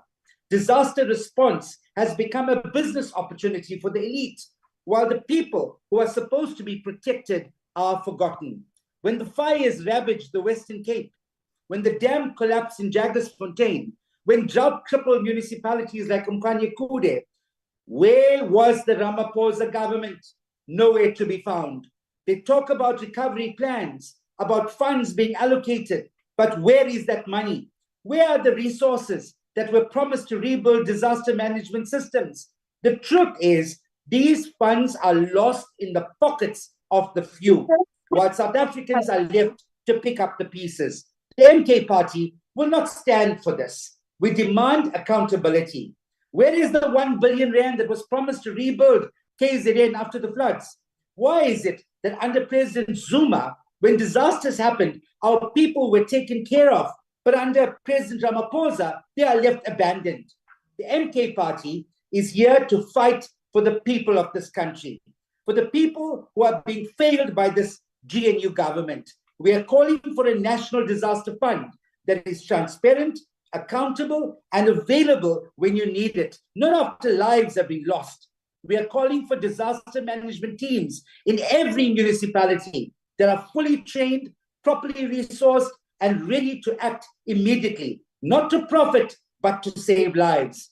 We in the MK Party understand that leadership is about putting people first. Under President Zuma, we saw a government that acted in the best interest of its people during times of crisis. Under this Ramaphosa-led government, however, it's the profits that come first and the people are an afterthought. South Africans, you deserve better. You deserve a government that cares about you, not just about making money. The MK Party is committed to fighting for that government, for one that prioritizes you, your family, your loved ones, your safety, especially in times of disaster. Together, in conclusion, we as the MK Party, we will demand the change that this country needs. We will continue to hold this government accountable, and we will make sure that no South African is left behind when disaster strikes. I thank you, Chair. Thank you, Honorable Reddy. I will now recognize Honorable Dr. Mkize. Honorable Chairperson, Honorable Chair, I can't see who's speaking.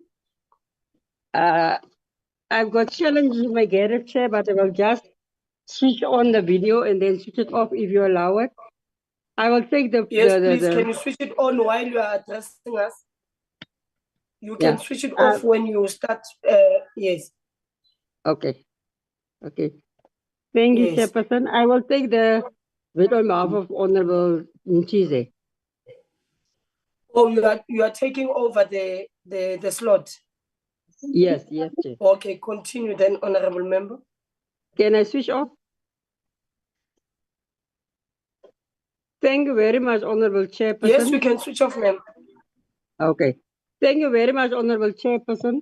Honorable Chair, South Africa faces an increasingly frequency and intensity of disasters, including floods, droughts, and wildfires, and health emergencies such as pandemics. These even pose significant risk to lives. Honorable Chair, disaster management in South Africa, like in any other country, requires proactive planning and sufficient financial allocation to reduce the impact of disasters and support recovery efforts. Budgeting ensures funds are available for preparedness programs, well-planned budgets. In post-disaster, sufficient funds are needed for recovery programs like rebuilding homes, restoring infrastructure, and providing humanitarian aid. Budget allocations for disaster management ensure compliance with the Disaster Management Act, number 57 of 2002. The South African government provides disaster grants such as the municipal disaster relief grants. Grants often require coordination between local and provincial and national government. Honorable Chair, effective monitoring of how grants are spent is crucial.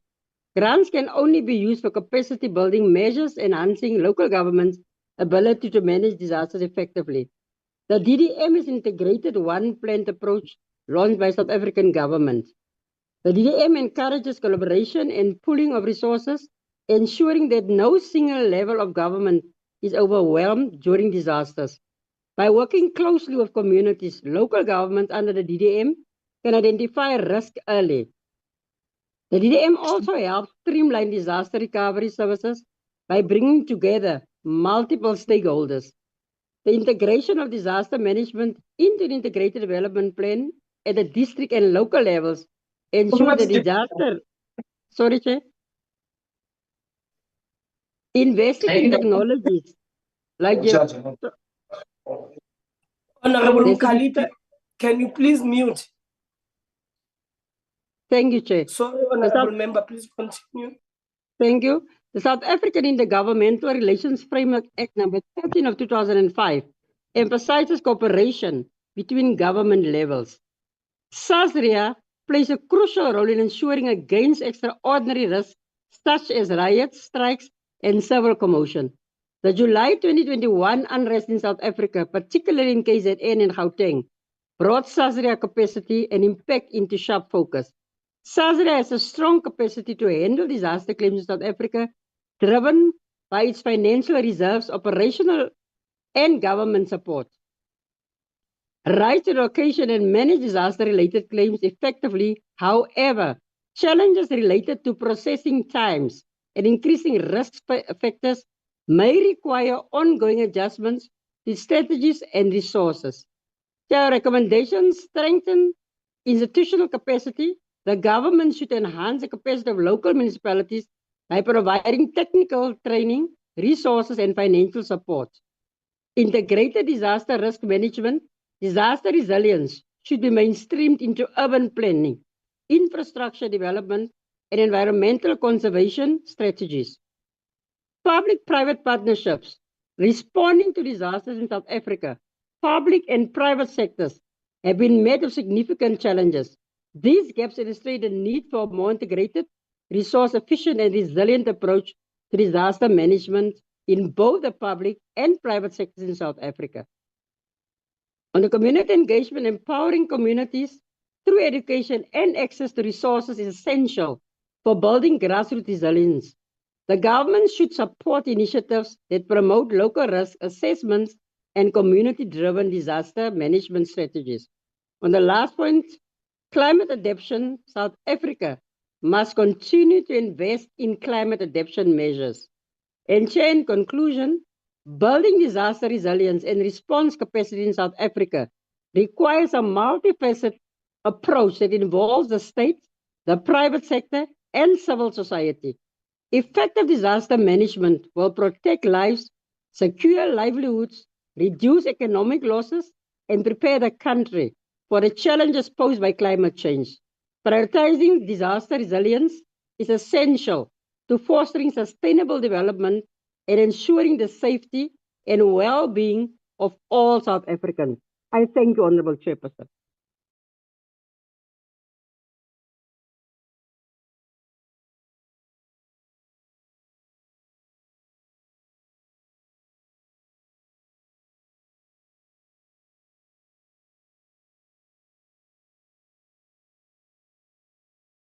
I'm done, Chair.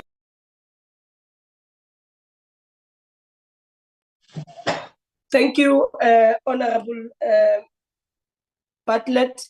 I'm sorry, I think I had a connection problem, but let's proceed to now recognizing Honorable Fanzil. Thank you, House Chairperson. Disaster management in South Africa is an afterthought. Government tends to react, unable to plan. In South Africa, we are quite aware that there will be droughts in the Northern Cape as well as the Eastern Cape. We know in the Free State and Northwest, we are due to have fires. And in KZN along the coast to the Eastern Cape and Western Cape, we will have heavy rains that result in flooding. Why then do we not plan? Recent years have brought devastating events to our shores. The catastrophic floods in KZN in April of 2022, which resulted in widespread destruction and tragically claimed many lives, serves as a poignant reminder of our vulnerability. Similarly, the persistent drought affecting our agricultural sectors, particularly in the Eastern Cape and Free State, has resulted in food insecurity and economic hardships for countless families. These disasters are not isolated incidents. They are part of a larger pattern that threatens to undermine the progress we have made as a nation. The National Disaster Management Centre is designed to guide our country's disaster management policies, yet its role in disaster response remains an afterthought. A workshop to review our disaster management system is pending, a performance target that could not be achieved. This delay in reviewing our systems is a clear indication of challenges we face in ensuring that we are adequately prepared for future disasters. While the NDMC has nearly achieved the 100% budget spent during the period under review, there is a glaring disconnect between this financial commitment and the 64% achievement of our predetermined objectives. The slow turnaround time between declaring a disaster, releasing funding compounds these challenges. When disaster strikes, communities are left in limbo, waiting for assistance that should be immediate. This inefficiency not only hampers the recovery efforts, but also erodes public trust in our disaster management systems. The NDMC has disbursed 7.5 billion rand in disaster grant funding from 2017-18 to 2023-24, yet only 3.9 billion rand has been reported as spent by municipalities and provinces. This poor expenditure of disaster grant funding highlights significant issues, including municipal dysfunctionality and a lack of technical capacity for effective project planning and implementation. The result? Poor workmanship and incomplete projects that leave our communities vulnerable and unprotected. Climate change is not a distant threat. It is an immediate reality. According to the Intergovernmental Panel on Climate Change, the frequency of extreme weather events is increasing, and our country is no exception. The statistics are alarming. In the last decade alone, South Africa has experienced a significant rise in the frequency of disasters, with an estimated economic impact running into billions of rand. This reality demands our urgent attention and action. The current state of our disaster response capacity is simply not sufficient. Our NDMC is committed to its mandate, yet it operates under constraints that limit its effectiveness. Budget allocations for disaster management are often inadequate, leading to reactive rather than proactive approach. When disasters strike, we scramble to mobilize resources instead of having a robust system in place to respond swiftly and effectively. It is time to confront the reality that in many instances, our local municipalities are not adequately planning for disasters. For instance, how many local municipalities are proactively cleaning stormwater drains, assessing flood-prone areas, or developing strategies to move vulnerable populations? Too often, we wait until disaster strikes before acting. This reactive approach is not only costly in terms of lives and resources, but also undermines our collective resilience as a nation. The heavy rainfall in Nelson Mandela Bay throughout Tuesday evening exposed the stark unpreparedness of local government to handle natural disasters, resulting in significant infrastructural damage, including destroyed bridges and downed electrical poles. This lack of preparedness resulted in approximately 400 learners unable to sit for their matric exams. Our district coordinators face significant challenges as well. They cannot enforce disaster response measures without provincial approval. This bureaucratic lag means that local disasters often go unrecognized until it is too late. The provincial government in the Eastern Cape, for example, has shown weaknesses in its disaster management capacity. Positions remain unfilled, leadership is lacking, and the necessary initiatives are not being implemented. The situation in the Free State is similarly dire. In July this year, 3 disasters hit Limpopo. Black frost that destroyed the potato harvest, abnormal strong winds that hit vegetable farmers, destroying their crops, as well as devastating fires. The Provincial Department of Limpopo had submitted their analysis and report to the National, but the bureaucratic red tape has hindered this process, leaving farmers destitute. A quicker route of declaring disasters of such a nature must be developed and implemented as a matter of urgency. Consider the recent heavy snowfall in KZN.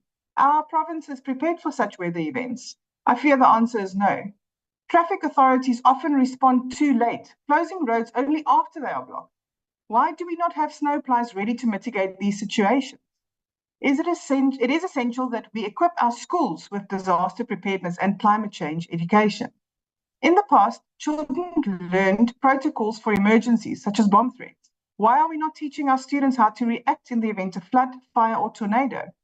Incorporating disaster management into the curriculum is essential for fostering a culture of preparedness. We must prioritize disaster management in our national budget, ensuring that resources are allocated not only for immediate relief efforts, but also for long-term prevention and preparedness initiatives.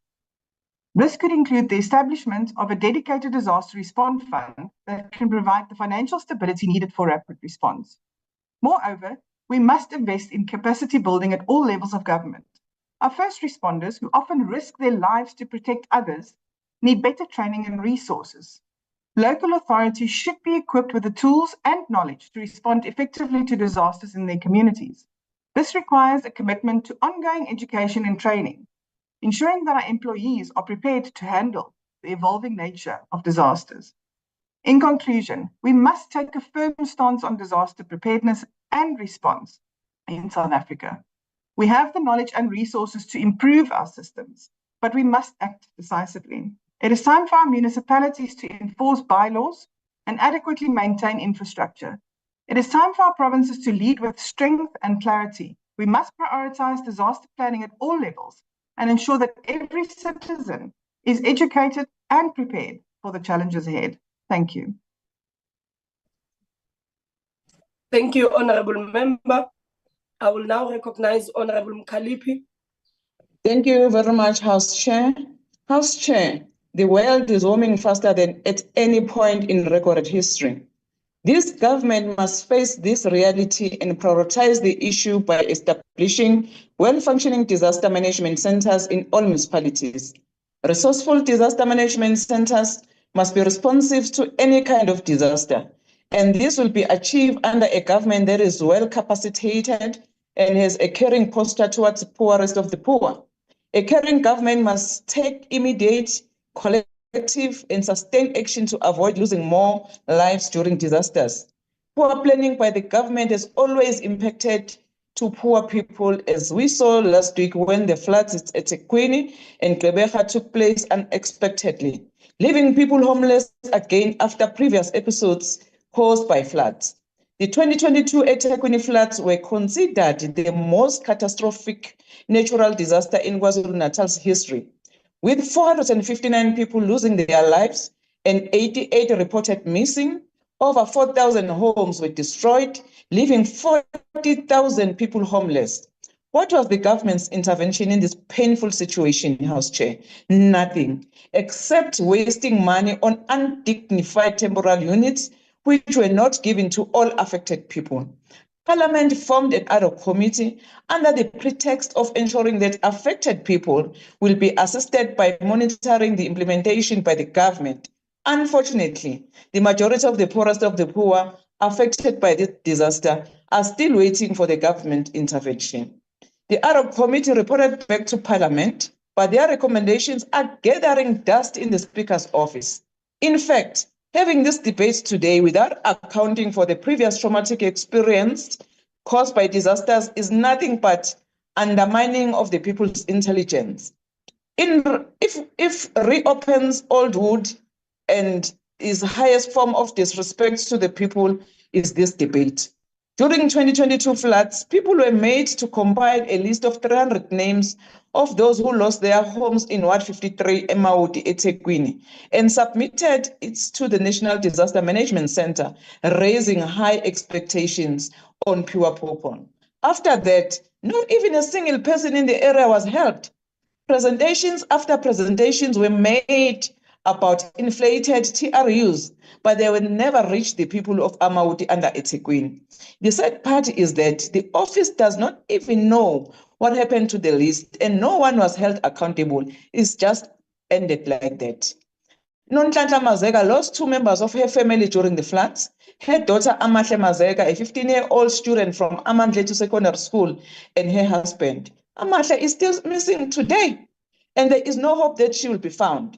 Nonhlanhla has never been compensated in any way, including receiving a temporary house or any form of support from the government.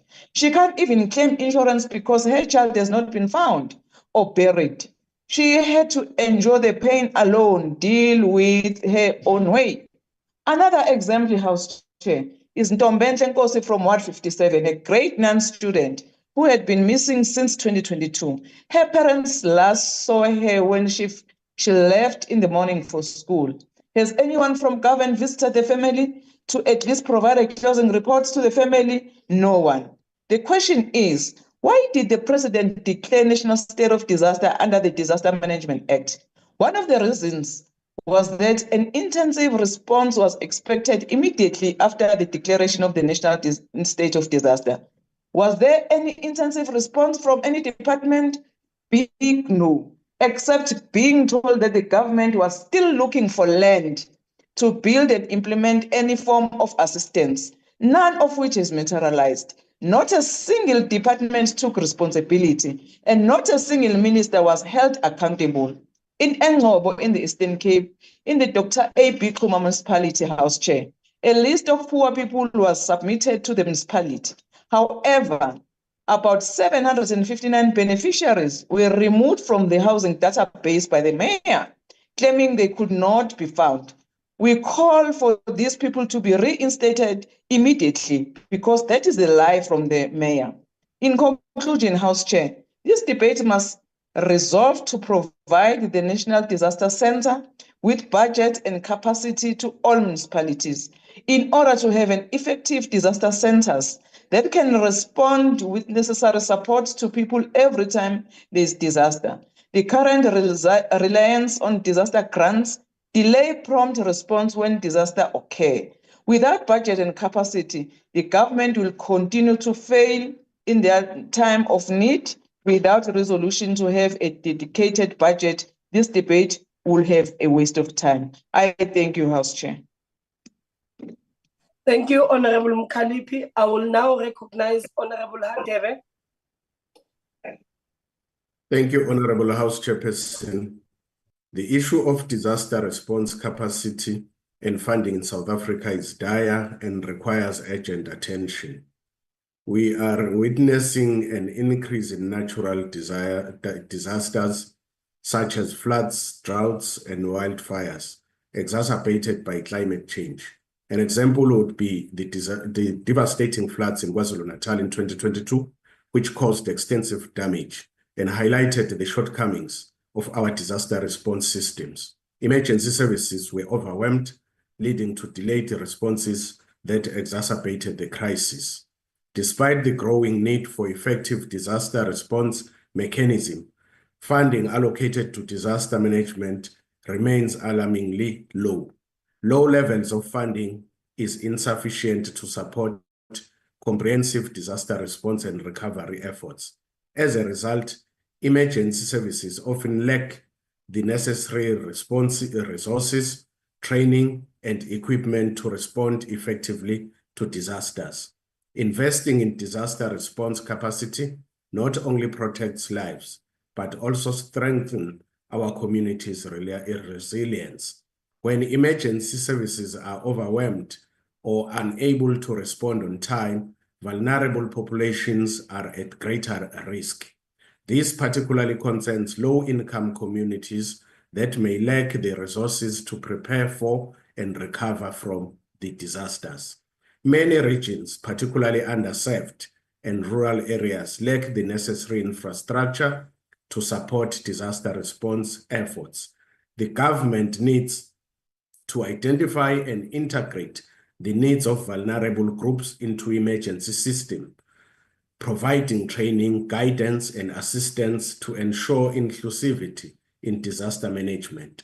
Disaster can be devastating economic impact, particularly in regions that rely on agriculture, tourism, and other vulnerable sectors. The cost associated with recovery and rebuilding can strain local and national economies, diverting funds from other critical services. The lack of access to clean water, sanitation, and medical care during and after disaster can contribute to health emergencies, putting further strain on the healthcare system. Our healthcare systems are already facing burdens of the lack of the availability of adequate resources. The emphasis on risk reduction is crucial.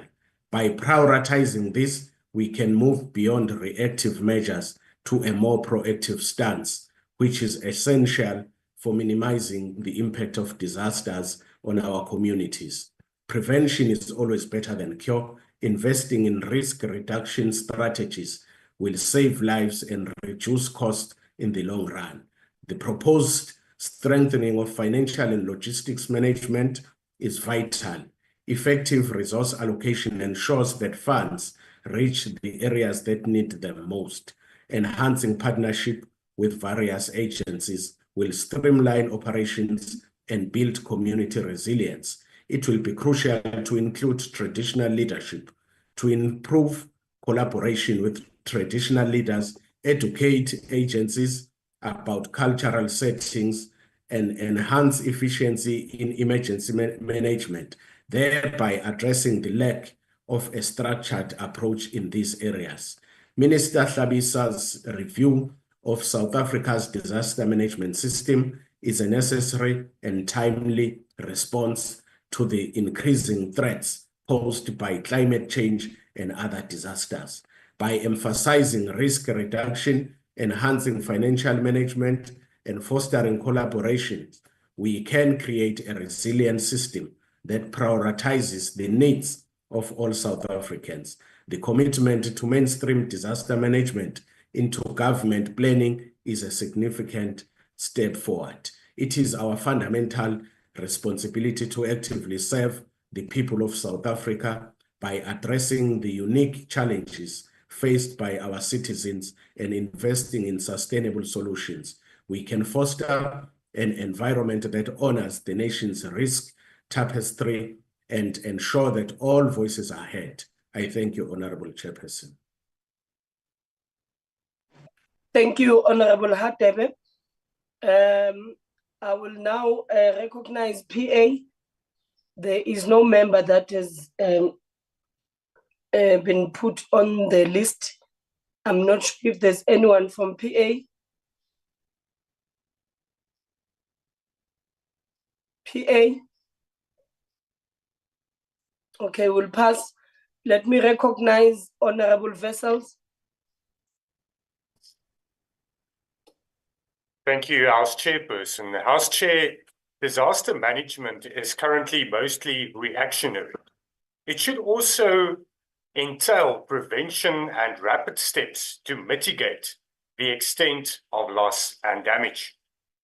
We welcome and should welcome the South African Weather Service's new initiative of developing and rolling out an impact-based early warning system. But will municipalities, especially municipalities, be able to use these early warnings and those forecasts to prevent disasters and to react rapidly? As pointed out by the Honourable Van Zyl, the planning and preventative steps regarding very predictable natural phenomena such as wildfires, droughts, and floods in certain times of the year are and have been lacking for many, many years. The recent tragic floods in Nelson Mandela Bay is proof of a complete lack of planning, preventative steps, and rapid response. Municipalities lack the necessary resources to respond to disasters. One example is the shortage of firefighting resources across the country. In the city of Johannesburg, for example, there is only 11 operational fire engines at the moment. This is the cause of catastrophic consequences for many residents of the city. On district municipal level, there is an overall complete failure regarding disaster management. The other problem that needs to be addressed is corruption involved with disaster relief funding. These funds, in most instances, do not reach the real intended victims. This is especially the case where farmers suffer huge losses due to natural disasters, and then disaster relief funding do not reach these farmers. We need a coherent response to disasters where there is good coordination between the different spheres of government and with the necessary oversight. COVID-19, House Chair, proved that the Disaster Management Act needs legislative review to provide for oversight in terms of regulations and the execution thereof. We need to prioritize that in the 7th administration and ensure that we have consequent legislation that are there to provide for a framework where there's oversight and where there can be preventative measures, but also rapid responses to disasters in our country. I thank you. Thank you, Honorable Vessels. I will now recognize Honorable Letlape. Thank you, Chair. Thank you for the opportunity. Disaster management should be a national sport, not a provincial sport, and not a local sport. And as such, it should be funded, and the custodian should be national government. We should ensure that at the local level, that's where the response comes from, but the responsibility is a national responsibility. By doing that, would ensure that we do not need to be declaring things national disasters. As a disaster occurs, it is of national importance, and the response should be national. We need to move from responsiveness to the stage of preparedness. We should be prepared for disasters. Some of the things that happen recurrently, that we call disasters, happen on a regular basis. They happen on a seasonal basis, and we do not learn. We have homes that are built on floodlines, and after the floods, the people go back. Rule of law should come into effect so that we learn, we uphold the rule of law, but more importantly, we value all lives. We have dwellings that are built on top of each other. We have what we call shacks, what we call informal settlement. That's dereliction of duty from government in terms of enforcing bylaws.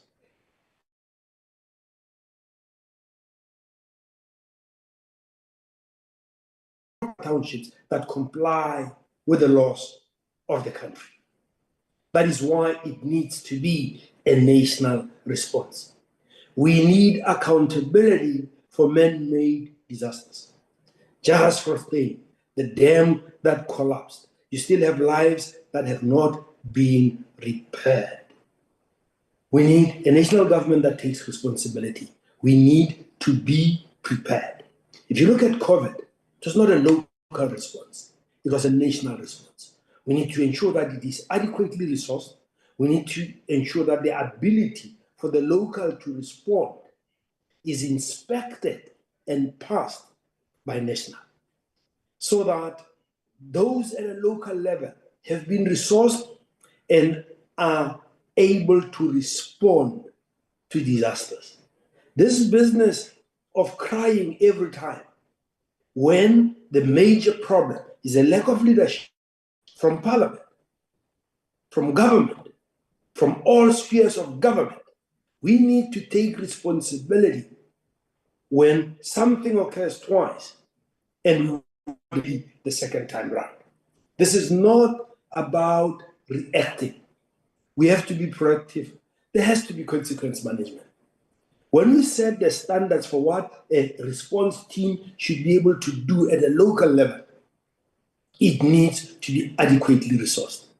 And that cannot be left to the local budget of a small municipality. If it is a national responsibility, it has to be well resourced with instructions of how you bring the police in, how you bring the army in where necessary. So it becomes a national response and it becomes automated. You don't have to go and plead with the president to declare a national emergency. Every disaster should be seen as something that requires a coordinated national response. And we as parliamentarians must take responsibility to make it happen. I'm not calling for setting up a new ministry, Madam Speaker. I'm calling for effective.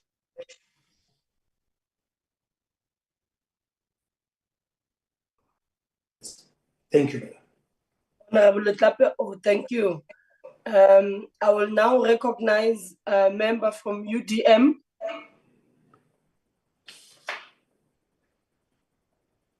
Please mute Honorable Letlape. I now recognize UDM. Okay, we are passing. I will now recognize ACDP.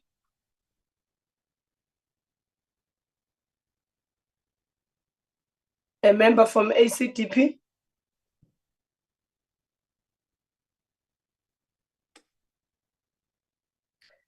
Okay, we pass. I now recognize Honorable S. Zibi. Thank you, House Chair. This is not very complicated. It comes with very serious consequences for many South Africans. There are three problems primarily that we are dealing with here. The first is that it appears that from a policy perspective, we refuse to take an approach to climate change. And one of the realities of climate change is the severity and the frequency of natural disasters, be those floods, droughts, fires, and so on. The second is the disaster state of our municipalities.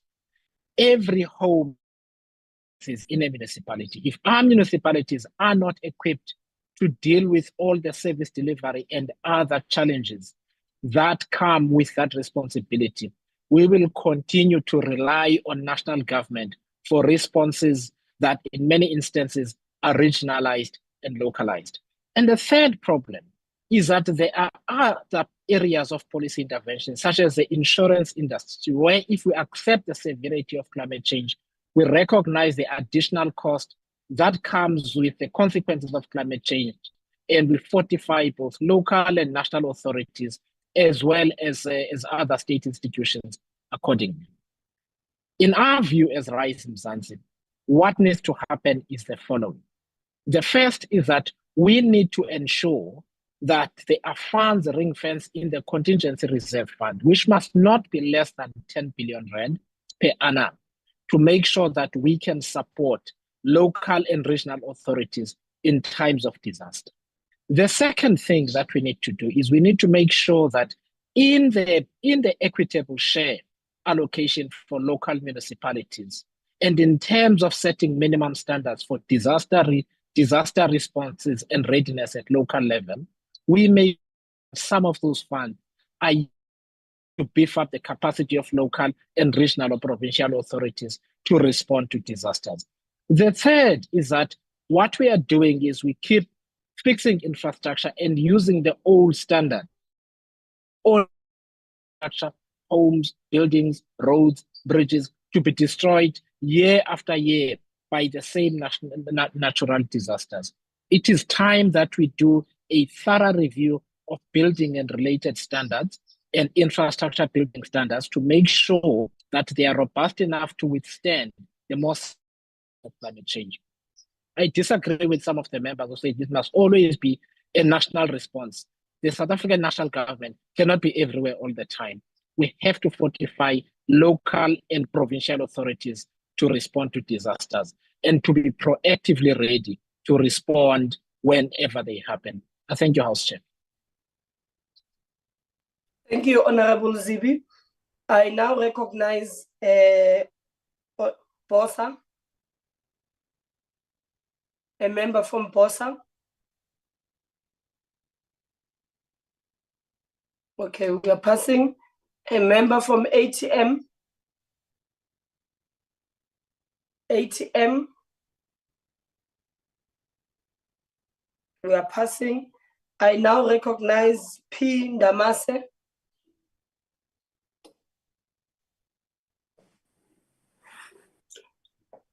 Madam House Chair, I have no intentions of sparring with my old friend, Honorable Reddy, who has just peddled the following interesting allegations. One, that in the presidency of Cyril Ramaphosa, things have changed. Rich have become richer. He has also peddled an interesting allegation that says funds are lost in the pockets of the few.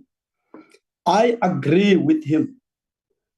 Under Ramaphosa, things have changed from hiring dubious characters to hiring credible personalities.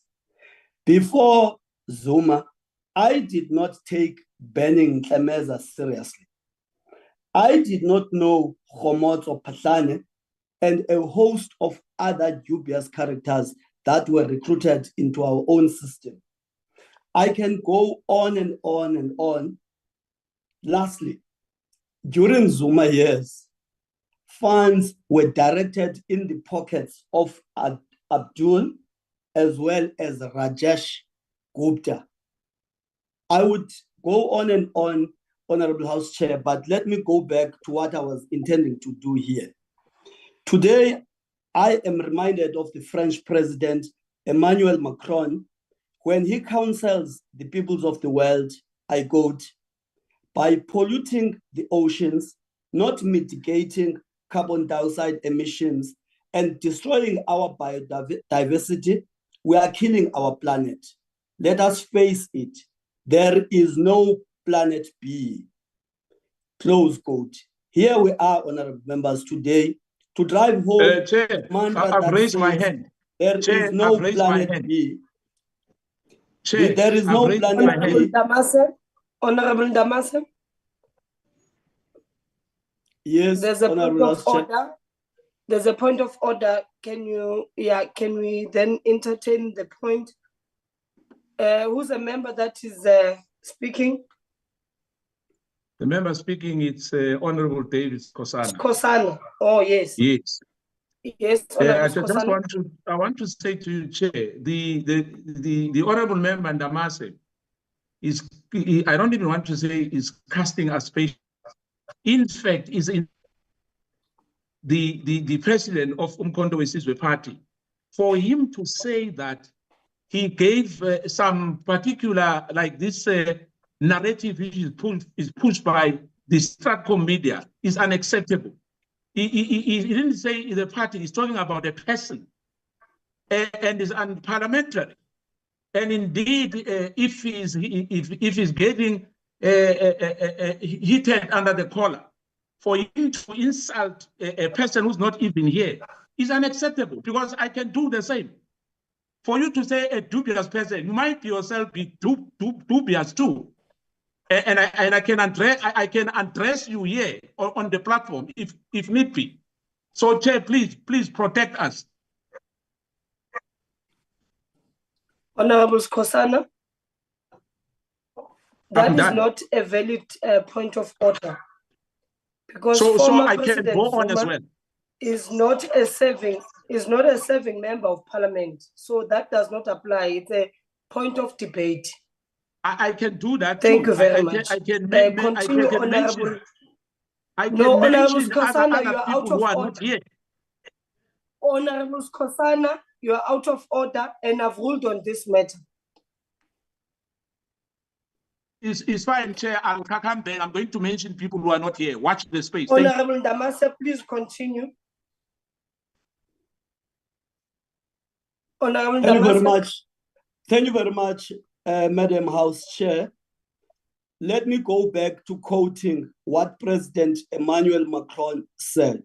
I quote, by polluting the oceans, not mitigating carbon dioxide emissions, and destroying our biodiversity, we are killing our planet. Let us face it, there is no planet B, close quote. Here we are, honorable members, today to drive home the mantra that says, there is no planet B. There is no planet B should be understood in the context of severe droughts, floods, wildfires, and extreme weather conditions. These challenges require proactive measures to protect lives and livelihoods. It is an affirmation of there is no planet B that South Africa has a comprehensive disaster management framework designed to respond effectively to various types of disasters, including natural and man-made events. The National Disaster Management Center, NDMC, plays a critical coordinating role before, during, and post-disaster. Through the NDMC, the aim is to collectively reduce or avoid the potential losses from all types of calamities, ensure prompt and appropriate assistance to victims of disaster, and achieve rapid and effective recovery. Municipalities, Honorable House Chair, are at the center of responses to the havoc caused by disastrous situations through municipal disaster management centers. By investing in and actively participating in preparedness exercises, the government can help South African communities become safer, better equipped, and more resilient to future threats. On the other side, the Disaster Management Act acknowledges that government alone cannot adequately reduce catastrophic risks. Collaboration between government, civil society, and the private sector is necessary for the success. It is worth noting that there is still a fragmented and uncoordinated approach to the social interventions. A hindrance that affects swift relief interventions are red tapes on disaster relief funds. There seem to be many bureaucratic hurdles whilst the victims are in dire need. This mainly relates to the application for grants and the period of procuring service providers required. There is no planet B, good people. So our administrative leadership at all levels must be alive to that.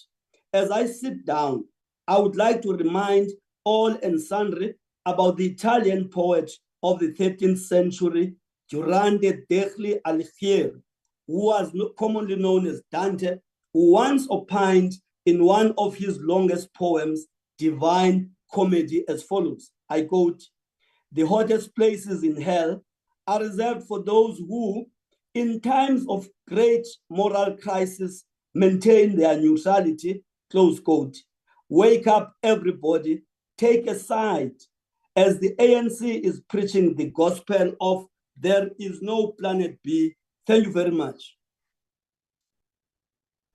Thank you, Honorable Ndamase. I will now recognize Honorable Advocate Sally. Thank you, Honorable Chair. Assalamu alaikum. Good day to all. The escalating problem of disaster response capacity and funding is a critical issue that continues to challenge South Africa's ability to respond effectively to natural disasters. While the government has made strides in recognizing the severity of these challenges, the reality is that the current capacity and resources allocated are still grossly insufficient on all levels of government. One major critique is the reactive rather than proactive nature of the government's approach. Instead of investing in disaster preparedness, most funding is funneled towards post-disaster relief. This not only limits the efficiency of response efforts, but also increases the overall cost and damage as seen in the aftermath of floods and fires. Strengthening early warning systems and investing in infrastructure that can mitigate damage before it happens should be the priority. Additionally, bureaucratic delays in fund disbursement and allocation often lead to critical shortages in disaster-affected areas. Emergency funds must be released faster and with fewer administrative hurdles to ensure timely support. While the government has acknowledged the escalating problem, what remains unclear is how it plans to balance long-term disaster readiness with immediate crisis management. Foreseeability is key. I also wish to take this opportunity, Honourable Chair and members, to thank all our NPOs, NPCs and civil society who more often than not is on the forefront in assisting in these disasters. And I thank you. Thank you, Advocate Sally. I will now recognize NCC, a member from NCC. No one? Okay, we're moving. A member from PAC. PAC? No one. A member from UAT.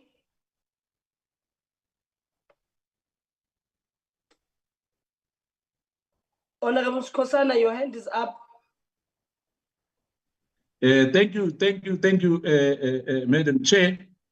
Unfortunately, you've made a ruling, and the point of order which I was making is honorable private member motion. Let's debate that, and he must prove. He must bring the proof. Otherwise, I will talk about Jamnada's. Honorable Skosana, you are out of order, please. You are out of order. We have passed that, and there is no point of order currently on the organizations that I'm calling out now. We can't be going back to Honorable Damas, and I ruled on that, and I said it. I told you again that I ruled on it, and we have passed that. Okay, can you please move on? PAC, UAT, good. I will now recognize Honorable S. Sompa Masilu. Thank you, House Chair. Good afternoon, members of the Parliament of the House. South Africa's scientist landscape is characterized by a robust network of institutions that promote research, innovation, and the application of science to national development. Among these, the National Research Foundation, the Human Sciences Research Council, the South African Institute for Aquatic Biodiversity, and the South African Weather Service. As the ANC, these research institutions are embedded in our policy framework aimed at fostering innovation, addressing socio-economic challenges, and building resilience against global threats and such as climate change. These institutions, through a variety of in their specific area of focus, share a common goal of advancing knowledge, addressing social challenges, and contribution to the country's economy and social progress. The effectiveness of South African science institution is evident in their contribution to national development, innovation, and global knowledge. Each of these institutions play a distinctive yet complementary role in addressing our country challenges, from social inequality and biodiversity conservation to climate adaptation and disaster management. Through their research, funding, and policy advisory roles, these institutions not only enhance South Africa's scientific capacity, but also ensure that science serves as a broader objective of sustainable development, economic growth, and social well-being. As the ANC, we have over the past years championed science, technology, and research as essential pillar for achieving the goals outlined in South Africa's National Development Plan, which aims to eliminate poverty and reduce inequality. The National Development Plan emphasized the need for a strong, efficient, and effective research infrastructure to drive innovation, economic growth, and sustainable development. The ANC policies advocate to continuously support and funding for scientific institutions to ensure their contribution to economic transformation and the development of human capital. South Africa faces a wide range of natural and human-induced disasters, including droughts, floods, wildfires, and industrial incidents. These disasters, compounded by the increasing threat of climate change, pose significant risk to our country's economic and social and environmental well-being. Investing in research and development is critical for building the resilience needed to mitigate the impact of disaster and enhancing our national ability to respond effectively. The ANC have identified climate change as a significant threat to South Africa's future prosperity, and we strongly support research and development initiatives that focus on climate adaptation and mitigation. Our party acknowledges that climate-related disasters are becoming more frequent and severe, and therefore emphasize that the need for scientific research and development solutions that helps community adapt in the impacts of climate change. Research and development enable innovation in disaster preparedness, risk reduction, and recovery. All of these are essential for safeguarding the lives, infrastructure, and ecosystem. A key aspect of disaster resilience in the ability to predict and prepare for potential hazards. Investing in research and development can greatly improve South Africa's early warning systems and extremely weather events such as floods, drought, and storm. House Chair, South Africa is vulnerability to climate change underscore and need research and development investment to support climate adaptation. As the frequency and intensity of climate-related disaster increases, it is crucial to develop solutions that helps communities and industries, and also ecosystems adapt to changing environment conditions. Research and development in areas such as water management, agriculture, and renewable energy can help create a long-term strategy that reduces the risk posed by the climate change. The military in South Africa is important for disaster response, supporting the work of other disaster management organizations and civilian authorities with its logistical prowess, specialized in training and resources. The South African National Defence Force frequently leads disaster relief and recovery efforts, offering prompt and efficient aid, whether responding to natural disasters such as floods, drought, and wildfire, or human-induced crisis. The military is a crucial actor in mitigating the impact of disaster in our country's infrastructure, economy, and population. The ANC views the military as the key player in safeguarding the country's security as well as its well-being, not only through traditional defense roles, but also by participating in humanitarian assistance and disaster relief operations. As I close, the South African National Defence Force involvement in disaster response is imperative for protecting South Africans' communities, especially in times of crisis caused by natural and human-induced disasters. The ANC support for the South African National Defence Force role in disaster response align with our broader commitment to building the capacity of development states. The ANC acknowledges that the disasters such as the floods, the droughts, wildfire, and the emergencies require a coordinated, rapid response to prevent loss of life and minimize to infrastructures and livelihood. As I close now, the South African House Chair, the South African National Defence Force, with its well-developed logistical capacity, specialized equipment, and disciplined personnel, is ideally suited to provide such response. I thank you.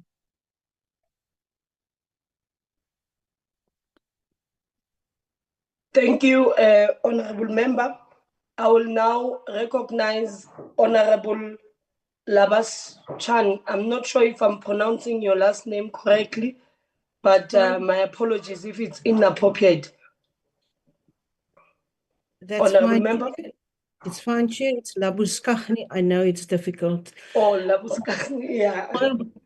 Thank Honorable you. Chair, the Auditor General's 23-24 report concludes with a summary on what should be done for municipalities to have good outcomes. It states good outcomes start with a strong leadership tone to do the right thing.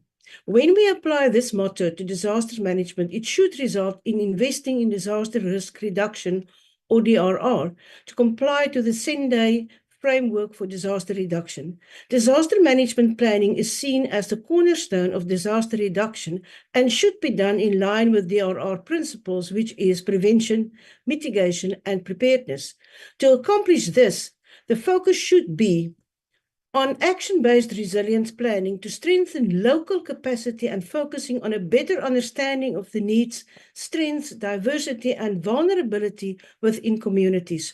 So we know what is the right thing to do.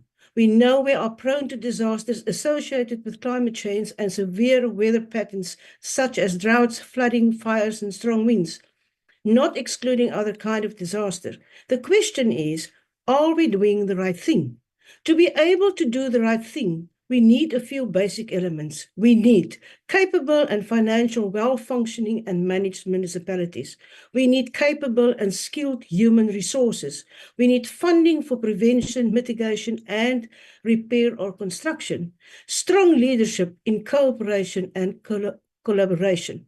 The reality, however, as presented to the COCTA Portfolio Committee in August 2024, is that we need to fix the following problems before we can claim that we are doing the right thing. These include poor expenditure of the disaster grants by the municipalities, slow pace of implementation of the repair or construction of damaged infrastructure, lack of internal technical capacity in the municipalities for project planning, packaging, and monitoring, weak governance process in municipalities, a large number of dysfunctional municipalities, poor workmanship that leads to incomplete projects and high costs, poor coordination of disaster management funded projects across the three spheres and other relevant parties that leads to fragmentation and silos.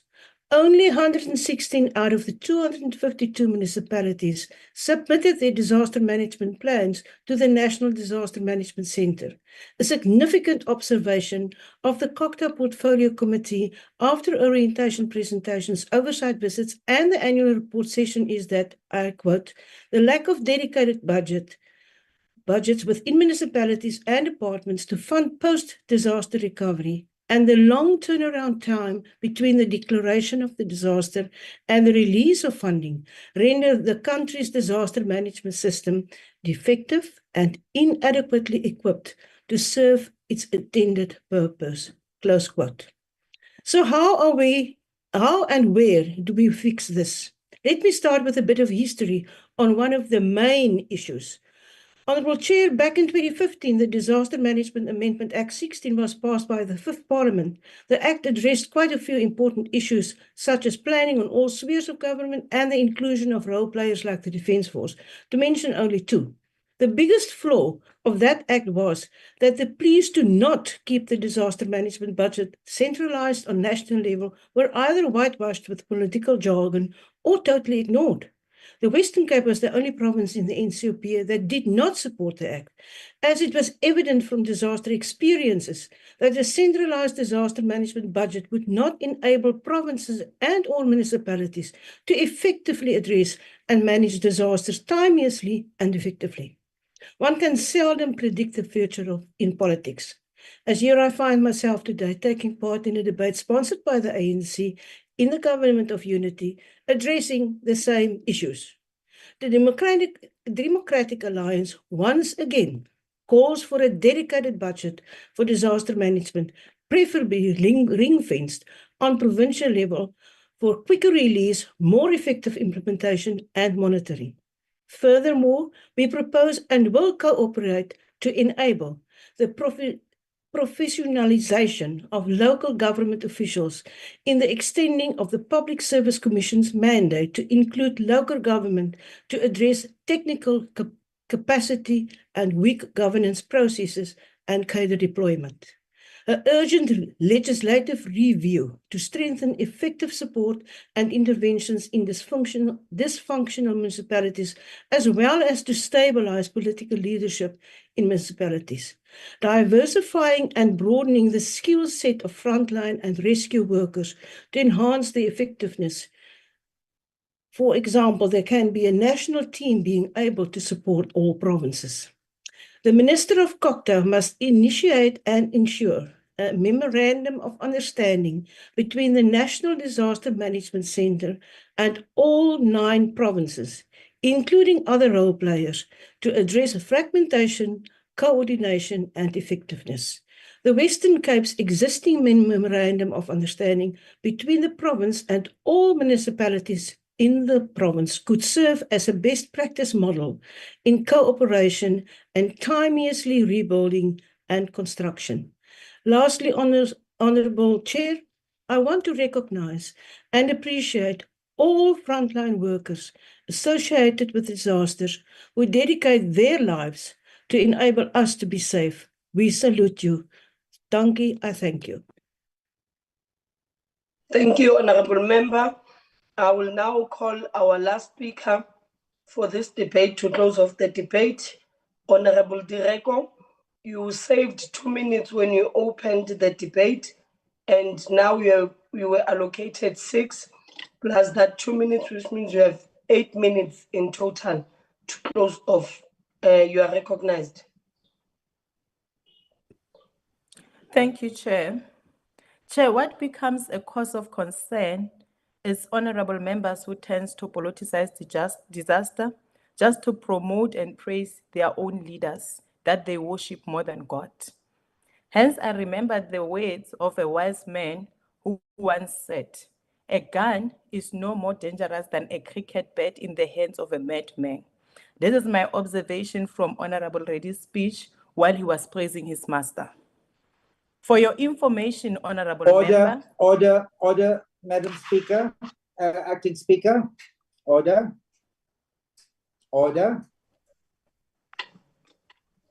What is the point of order, Honourable Reddy? Right. Madam Speaker, the rules are specific. You keep to the topic. There is no need for this member to refer to I'm entitled, I belong to a party and I'm entitled to talk about facts. If she wants the facts, I notice she's new here, I will give her the facts. I have the facts. I didn't use my full-time allocation. Honourable Reddy. Because I did not. I assume that all members know the facts. Under President Zuma, we did not have these issues that we have today. Why does she raise this? Does she want me to give her some facts? Honourable Reddy, I am calling you because you can't keep on speaking when I am calling your name. And I'm mainly doing that because I want to understand what is your point of order. You cannot be addressing us now. You must raise your point of order and we hear that. My point of order is that the speaker is not keeping to the topic at hand. That is not a point of order, Honourable Reddy, and you are not in order. Please, can we allow? Can I wish Hindus happy Diwali? Because we can talk anything now. Honourable Direko. Can I do that? Honourable Direko, please continue. Thank you, Chair. For your own information, Honourable Member, amongst other disasters that we have experienced, Honourable Direko, you are not we should addressing. also note. Honourable Direko, you are not addressing any member. You address everything to the chair. Please, can we keep to the rules? Thank you. Chair, amongst other disasters that we have experienced as a country, which we should note with disappointment, is the one where our country was sold for a mere cup of curry soup to the Guptas. Hence, to date, we are still recovering from our lost funds as the country. But illusional people will not see it because all that they want is to praise and worship their masters. Chair, on the issue of disaster, we need to be subjective when we are dealing with disasters and not end up mixing the facts because we just want to promote our political parties. While some members were discussing here and dealing with the issue of challenges of the provinces, I think some has opportunistically forgot that Western Cape is one of the provinces that have contributed to the badly managed disaster provinces. And they should also indicate that in the Western Cape, it's where ordinary people of Guguletu and Langa had to stay in a disaster without any assistance. Chair, honorable members, as a nation, we have committed to the global objective of transition to low carbon economy.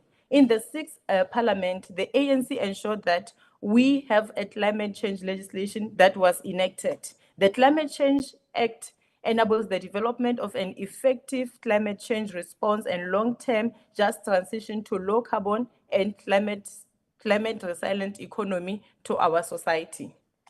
Between 1980 and 2021, 86 notable weather-related disasters have been recorded, affecting more than 22 million people and causing economic losses of about 113 billion. Between December